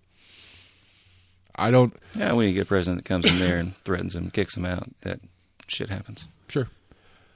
I mean, I don't know. That would be a whole separate little subset of things I don't want to go down. But I don't see... Yeah, I don't see how you don't see this as a weaponization of the Department of Justice if it's only going one way. If it's only going one particular way. How do you only see it going one way? I don't see, like, what is an example of the current department going after a tip-top high-ranking Democrat for similar items. I don't think... Give me a supposed crime that, that a high-ranking person has committed. I mean, I think Pelosi has committed crimes with her use of knowledge for her and her husband's stock trading deals. And I think it's pretty obvious. I think it's obvious enough that I think you could convince a judge that there's something here that we should be able to get a warrant to look into her finances and stuff like that. Insider trading, yeah. Yeah, I think that's there. I don't see that conversation being had. Gotcha. I mean, and again, I think, agree or not, I don't think I think it is criminal to have classified documents outside of places that they are supposed to be, and that better, especially when you're a long-term, civil servant and have been in and have classified and have, the different clearances that you've had over your career, that you understand the rules that are at play. I'd have a hard time believing Joe Biden didn't know that the documents that he had in his garage weren't supposed to be there. Now, yes, when he realized that they were there because they started looking around because they wanted to make sure that they didn't get caught with their hands in the cookie jar and this whole Trump look into thing, they said, oh, shit, we do have some stuff, and gave it up immediately. Good on them. It's still criminal that they had it, right? Don't know specifically if it's criminal to necessarily just have it. I believe that if I went into the National Archives and took something out and took it home, I think I would be charged with a crime. Right, you'd be charged with theft. Okay. What's the theft? The theft is of what? A public document? Government property. Okay, well, you're not the president anymore, so you don't have the right to the government property. Why are you taking the government property home? You're not the vice president anymore, whichever version of the example you want to use. Right. Both of them committed a crime in taking documents from the White House or from wherever the fuck it was. Right. To take it to the and house. That's why there's different degrees to different crimes. Because there's just having it, and then there's having it, concealing it. Absolutely. Right. Absolutely. There's motive, and there's all sorts of other parts and pieces that go in it, but it doesn't make it not a crime to have done the first part. I agree. So where's the Justice Department right now on the criminal charges against the current president, Joe Biden, for mishandling documents as the former vice president? He was not an elected official for that period of time, for 4 years. He didn't hold an office. He didn't hold clearance to have those documents in his private residence, but he did. Right. Just because he's president now, and he may have clearance to have them now, but there was this period of time where he was holding those documents illegally. He committed a crime. Statute hasn't passed. Where is that criminal investigation right now? Don't know. You realize that criminal investigations take time. Okay. I mean, it was within a couple of weeks of the Trump one. Honestly, do I think they'll bring charges against him? No. Okay, why not? He committed a crime. Again, it's the level of the crime. What? I said again, it's the level of the crime. So if you only commit a small crime, it's not really a crime. I'm confused. No, it's something that would probably get settled out of court. Okay. All right. I'll keep a lookout for Joe Biden settling against the federal government on his mishandling of documents. What the fuck ever? All right. What do you mean? Like, if we're gonna start on the premise that nobody's above the law, then nobody's above the law, and if a crime occurred, then you should be charged for it. Yeah, I think we both said that we don't know the legality of what it was. That I don't know what specific raises to the level of an actual crime. The FBI's already been there. They've already searched multiple Biden's locations. They've been to multiple Pence locations. Mm-hmm. And they found stuff? Gotcha. At some places? Yeah. Okay. Why don't they just ask I for don't them know back? what level of crime it is just to have them. Again, it's probably going to depend on the contents of what you have. Right, and the discretion of the Attorney General on whether they want to press charges or not. Because they can do that To an as extent, well. yeah. Sure. I mean, I'm not disagreeing with you. I'm not trying to equate the two and say that what Trump did and what Biden did are the same thing. That sounds a hell of a lot like it. No, I'm just saying if we're going to say a crime's a crime and everybody gets charged for it, then let's do it. I'm down. They didn't commit the same crime, and that's what I'm trying to say. But you acknowledge that they both committed a crime. I don't know. Again, like I've just tried to say again over and over again, I don't know at what level it actually becomes a crime. We're assuming that it is a crime just to have it. I don't know. Okay, this would be a great. I don't know if it's considered just a misdemeanor. Is it a felony? Is it a citation? Don't fucking know. Those are all three crimes. They're different levels of crimes, but they're crimes. In a sense, yes. I mean, whether it's a fine or jail time or whatever, it's still a criminal act. Yeah. It would go on your record as a crime committed, theft or act or whatever. All right, what else is new? What else is going on? What am I missing? Big Ears is happening. You going on to anything for Big Ears? I got to work now. Your bosses still suck.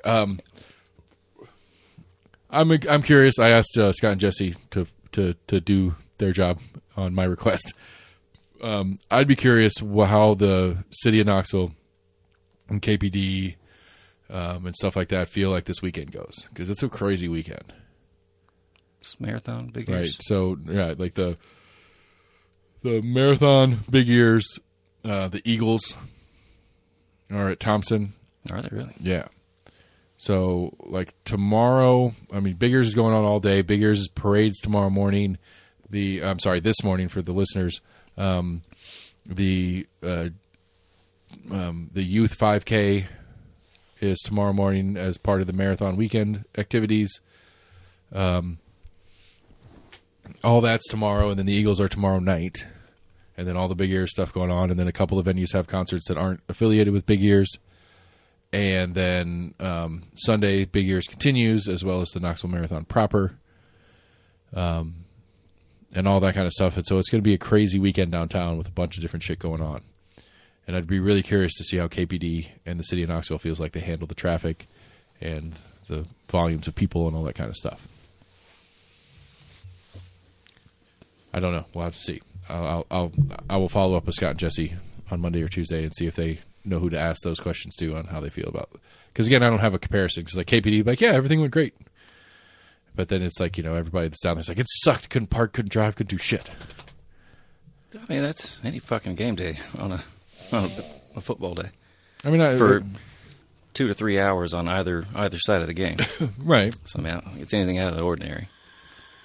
Well, I mean, there is levels of being able to handle the volume of people and move things along and keep it from being a complete just standstill and you can't do anything. Like you should theoretically, short of the marathon portion where the roads are closed, you should theoretically be able to get downtown. Like if you were going to do something and wanted me to drop you off, I should be able to drive down there and drop you off. For the last Bass Classic, I don't know what the turnout was for the most recent one, but 2 or 3 years ago, it was 110, 120,000 people came to it. Supposedly a bunch this year. Like it's at records, the original one. I don't know about the one this year. I want to say I saw, and maybe it was an old headline that refloated up, but I thought I saw that this one beat that one.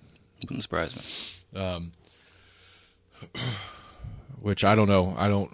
That's such a weird. How many people come in for such a weird for sporting event as far as spectating. Like, what do you do? Like, wow, like you watch the weigh-ins. That's pretty much it. Yeah, but where they do, or you can watch them do the launch, but then you're pretty much watching them all get in their boat and press a lever forward and take off, go away from you. Right, disappear. Like, oh, okay, that was cool.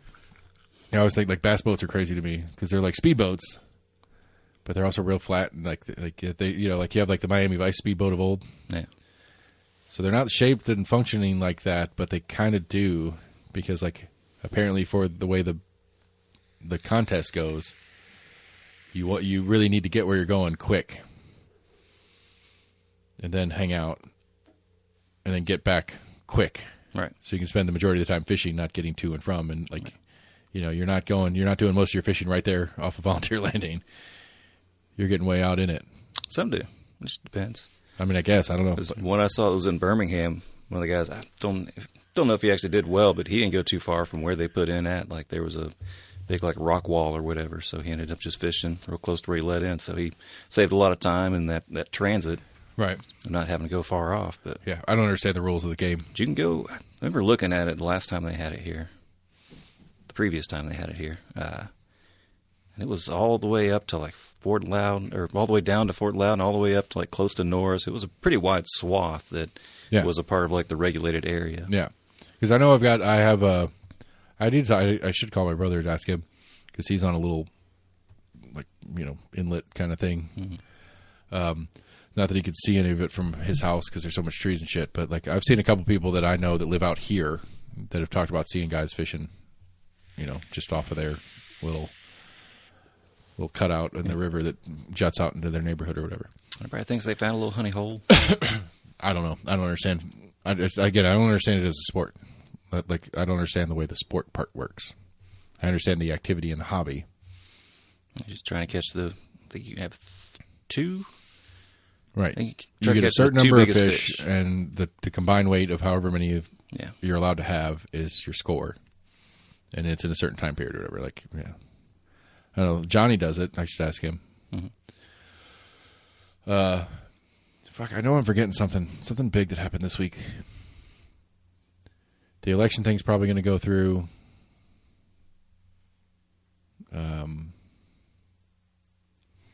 Try to get Glory to come on tonight. She's busy. She might be in jail. I don't remember. But think it was something local? Yeah. I mean, there's the Iran deal. We talked about that in the national set, or international set, I guess. Talked about that last week. Shit, I don't remember. Some of the banking stuff. That was one of the things I learned this week that I thought was crazy, that Silicon Valley Bank thing. Mm-hmm. 90% of U.S. banks, like 90% of U.S. banks, 90% of their holdings, of their depositors have less than the FDIC limit. Yeah. So that's $250,000. All right. Silicon Valley Bank, like 82% were over. Yeah. Yeah. And so it was one of those things that kind of got lost in the early part of the conversation when the FDIC stepped in and said that they would cover depositors. Mm-hmm. The majority of the depositors were over limit. They're stepping in for. And that's because, like, Roku, like, it was weird ones. Like, Roku was one of them, which I thought was kind of crazy. Like, Roku had, like, I think $5 billion. Like most of their customers were just big businesses. Yeah. I mean, big businesses aren't going to keep small accounts in there. They're going to hold their big accounts. I mean, if you're you shouldn't. Where are you going to put your money? You put it in a lot of places. You open a lot of accounts in a lot of different places so that when How many businesses do that? I don't know. How many businesses? I would say very few. How many businesses have chief financial officers? I mean, City of Knoxville does. City of Knoxville has, I can't remember what it was. Kaz was talking about it when he was in there. City of Knoxville has like $45 million on hand in cash in like 40 banks. So they're well over limit in each of those banks. But if one of those banks fails, they only lose $1 million. Well, they lose $750,000 and they get $250,000 back, but they only lose a little bit because of that. City of Knoxville operates that way.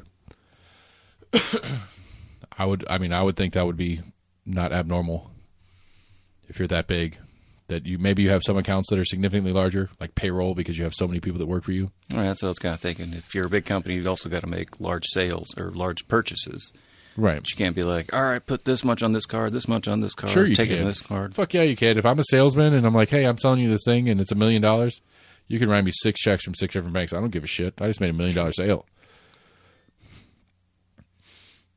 Or I put it all in one bank, but I take the risk because if the bank fails, it's banking practices I'm unaware of. I just think it's a crazy thing to.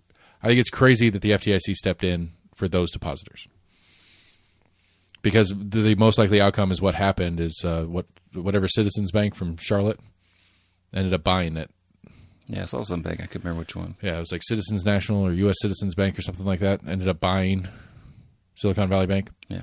And when they bought it, then all those depositors now had that bank to get their money from. Yeah. So, I think Roku could have waited a couple weeks to make sure that, because I don't know, because I would assume in the process, so Roku has $500 million in there, whatever. Just they're picking a number off the top of my head. And the FDIC says, okay, well, we'll guarantee you that $500 million. Roku says, okay, give me that $500 million. We're going to go put it in other banks now. Where did the FDIC get that money from? Me and you. Yeah. Where at the same time the FDIC is going out to other banks and saying, hey, do you want to buy this bank? We need some help. Come buy this bank. Where the FDIC should have said, we're not sure if we're going to insure those payments above the $250 like we're supposed to, like we say we will. We're not obligated to do that. We might. We're just not sure yet. Let's see if we can get another bank in here to cover it, and then we don't have to get involved, and we don't have to get tax funding in, which is what they were doing at the same time when they could have just been like, okay, we're not insuring those at least for a couple weeks. But they did it anyway. So I'm assuming U.S. Treasury funds went out to a bunch of these companies that were banking there. And whether those banks then turn around and invest those in a different bank or go back to the new Citizens Bank that took over or not, I don't know. But I think it's weird. I think any bank bailout's ridiculous in totality, period. Yeah. The rules are clear. You know what you're doing when you put your money in the bank, especially if you're that volume of a customer. You know what you're doing. You have the time and energy, and that bank gives a shit enough about you to answer your questions and give you the information you're asking for. So you knew you were taking that risk putting your money in that bank because you put your money in that bank because they promised you rates that they couldn't actually produce. But those rates were too good for you not to put your money in there. I've heard some of their issue was that they basically didn't. Right. They promised a certain percentage return on holdings, and as soon as the Fed started jacking rates up, they didn't adjust. They couldn't pay off those terms. And they had so much of their money in other places trying to offset those returns that when they said, okay, fuck it, you're not giving me a return, just give me my money back. They're like, well, we don't have your money. And that's when the first person said, wait a minute, you don't have my money? Well, we got most of your money. Well, give me all of it. And they gave it up. And then, hey, by the way, they have no money. You better get yours out of here. And that's when a whole bunch of people went in there and said, hey, give me my money. And we're like, we don't have your money. Shit. And then you have a bank run. And that's when the liquidity and they fail and the craziness ensues. Yeah. So I kind of heard the appearance their portfolio was more long-term. Right. Which there's nothing wrong with that. Even when they saw. Right. But if you're investing in that, you go, okay, I'm not in it for long term. I need liquidity. I need to be able to get my money when I need to get my money. You're probably not the right bank for me. I'm going to take a risk and put it in here because I'm going to say I'm long term, and then when I, for some reason or other, decide I'm not that long term, I have to take the risk of not being able to get my cash. That would be how I would think about it. Yeah. I'm investing with you because you're like, hey, I'm going to give you 3%. It's good money. But it's going to take a while for me to get you that 3%. It's going to take 15 years. All right, cool. I don't have anything to spend my money on for 15 years. Give me that 3%. Because I can put it over here and get 0.5%. But I can get it in 6 months. I'll take 3%. Oh, shit, I need my money now.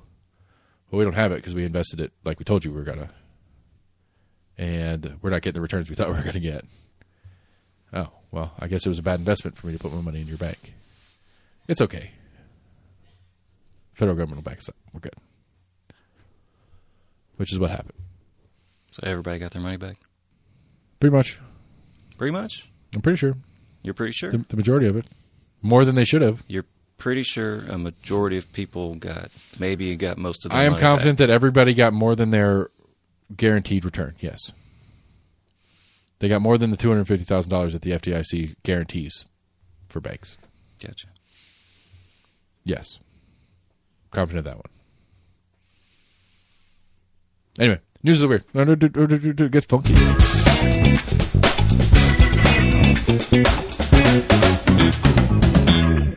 I don't know. That's what I'm working with. I like it. I accidentally hit the button last week. Did you hear about the mammoth meatball? I did hear about the mammoth meatball, actually. I don't remember specifically what it was, but Nobody can eat it. Why not? They don't know. They don't know what's in it. Basically, it was something about. Well, they're just worried because it was made from mastodon, woolly mammoth DNA with a little bit of African elephant, I believe, to kind of fill in the gaps that they didn't have in the DNA chain. It's a real world fucking Jurassic Park shit. Yeah. For dinner. Yeah. So what's the point? Why are you going to make it? Like, what is it then? Like, it doesn't make any sense. I think they had a couple things. I think they said part of it they wanted to encourage people because it's on view at a museum. I think it's in Holland. But part of it was to make people think about where their food comes from. And I'm assuming and also pointing out that, hey, you can't eat this thing just because we don't know, what kind of, I don't think it's necessarily like parasites, but as far as like how that meat that lived, or that animal that lived, 5,000-10,000 years ago would interact with our gut biome of today. So they can't say for certainty that it is safe to eat. I mean, yeah, but doesn't mean you shouldn't try. I'm sure there's a lot of people like, I'll do it, man. I'll sign a waiver. I might give it a go. I'm saying, like, what's like, okay, so I'm so confused. All right, so we did this massive science project to create a meatball using DNA from a mastodon. We spliced in some elephant because they're more or less related. Like, where did what? It doesn't make any sense. Like, so they grew it. So it's fake meat grown in a lab. No, it's not fake meat. I don't see. That's what I don't understand. Like, what is it? Like, they got to know what it is, as far as like cellular structure and chemical makeup. Yeah, essentially, I guess they probably just made a protein, a generic protein chain. I don't know. Yeah, I don't understand. I don't understand what the point is. Did they cook it? Why would you make it and not eat it? That's all I'm saying. Oh, although one thing I saw was saying that they wanted people to think about where your food comes from. I mean, in a sense of you buy it from a highly processed food plant or the question is farmer's market that raises goats and is the burger I get from McDonald's more or less real meat than this meatball that they made out of mastodon? I think that was probably part of their thing and have people think about. Huh. How much did this thing cost? Don't know. It's an Australian company that did it. I mean, they're fucking Australians. Everything's trying to kill you. Of course the meatball's trying to kill you. Give it a go. Give it a go, mate. Didgeridoo. Dingo. That hurts my feelings that they're not letting people eat it. No. Not this one, I guess. They're going to try it again. I'd try it. I'd give it a go.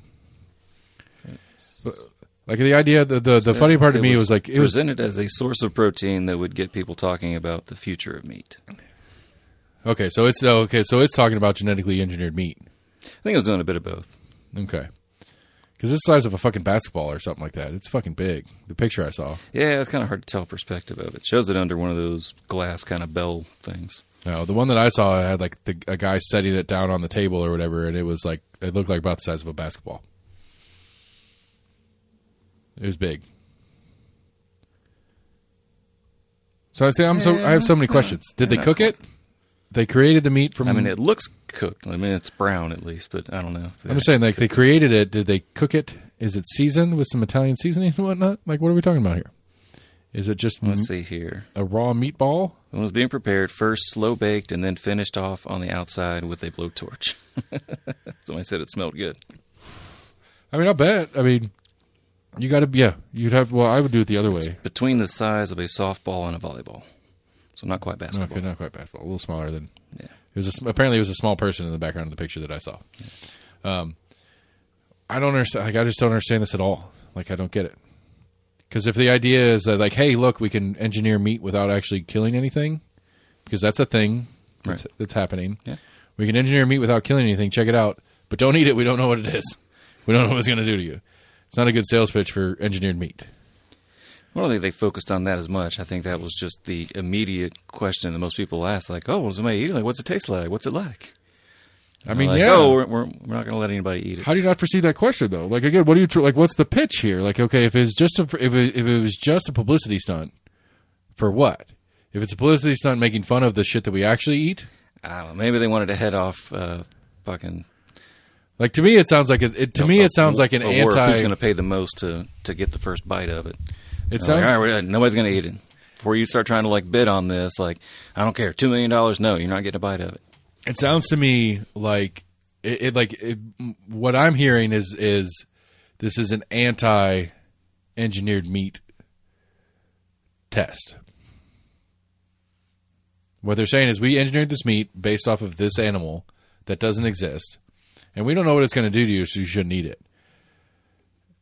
So what's it matter if it's an extinct animal or a current animal that we normally eat?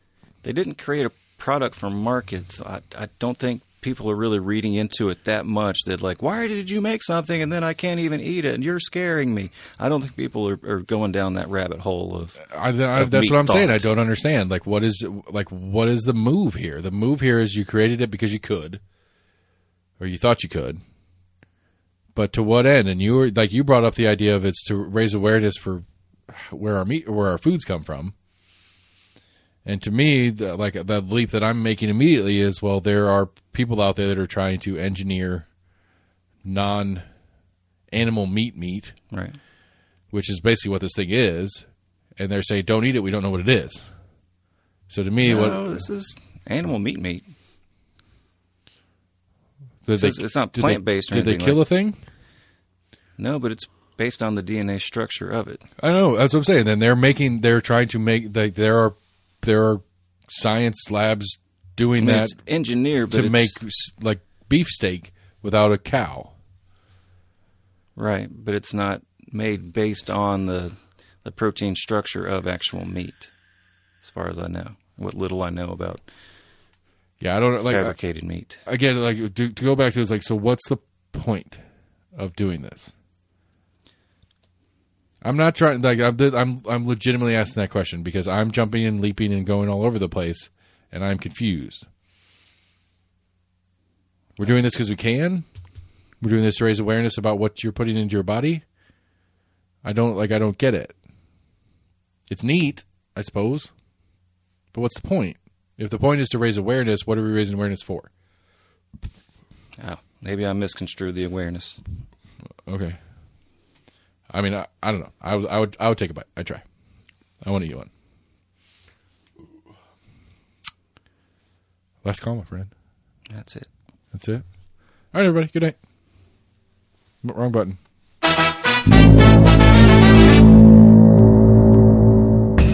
Fucked that up. Fucked it up bad. Anyway, almost agreement, everybody. We did a show. Sucks. Sucky stuff going on in Nashville. Wish it hadn't happened. We'll see what comes of it. There'll be lots more conversation, I'm sure, as time progresses. So we're Almost Agreement at gmail.com, Facebook, Twitter, YouTube. Go to your favorite podcast provider. Check us out there. While you're at almostagreement.com, be on the lookout. Voter Guide 23 is coming up soon.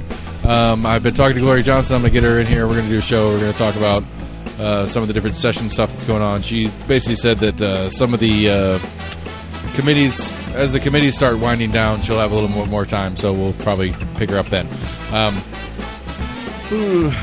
Got to reach out to some more people, try to get some more chat in here. I've been talking to Zachary. That's an overstatement.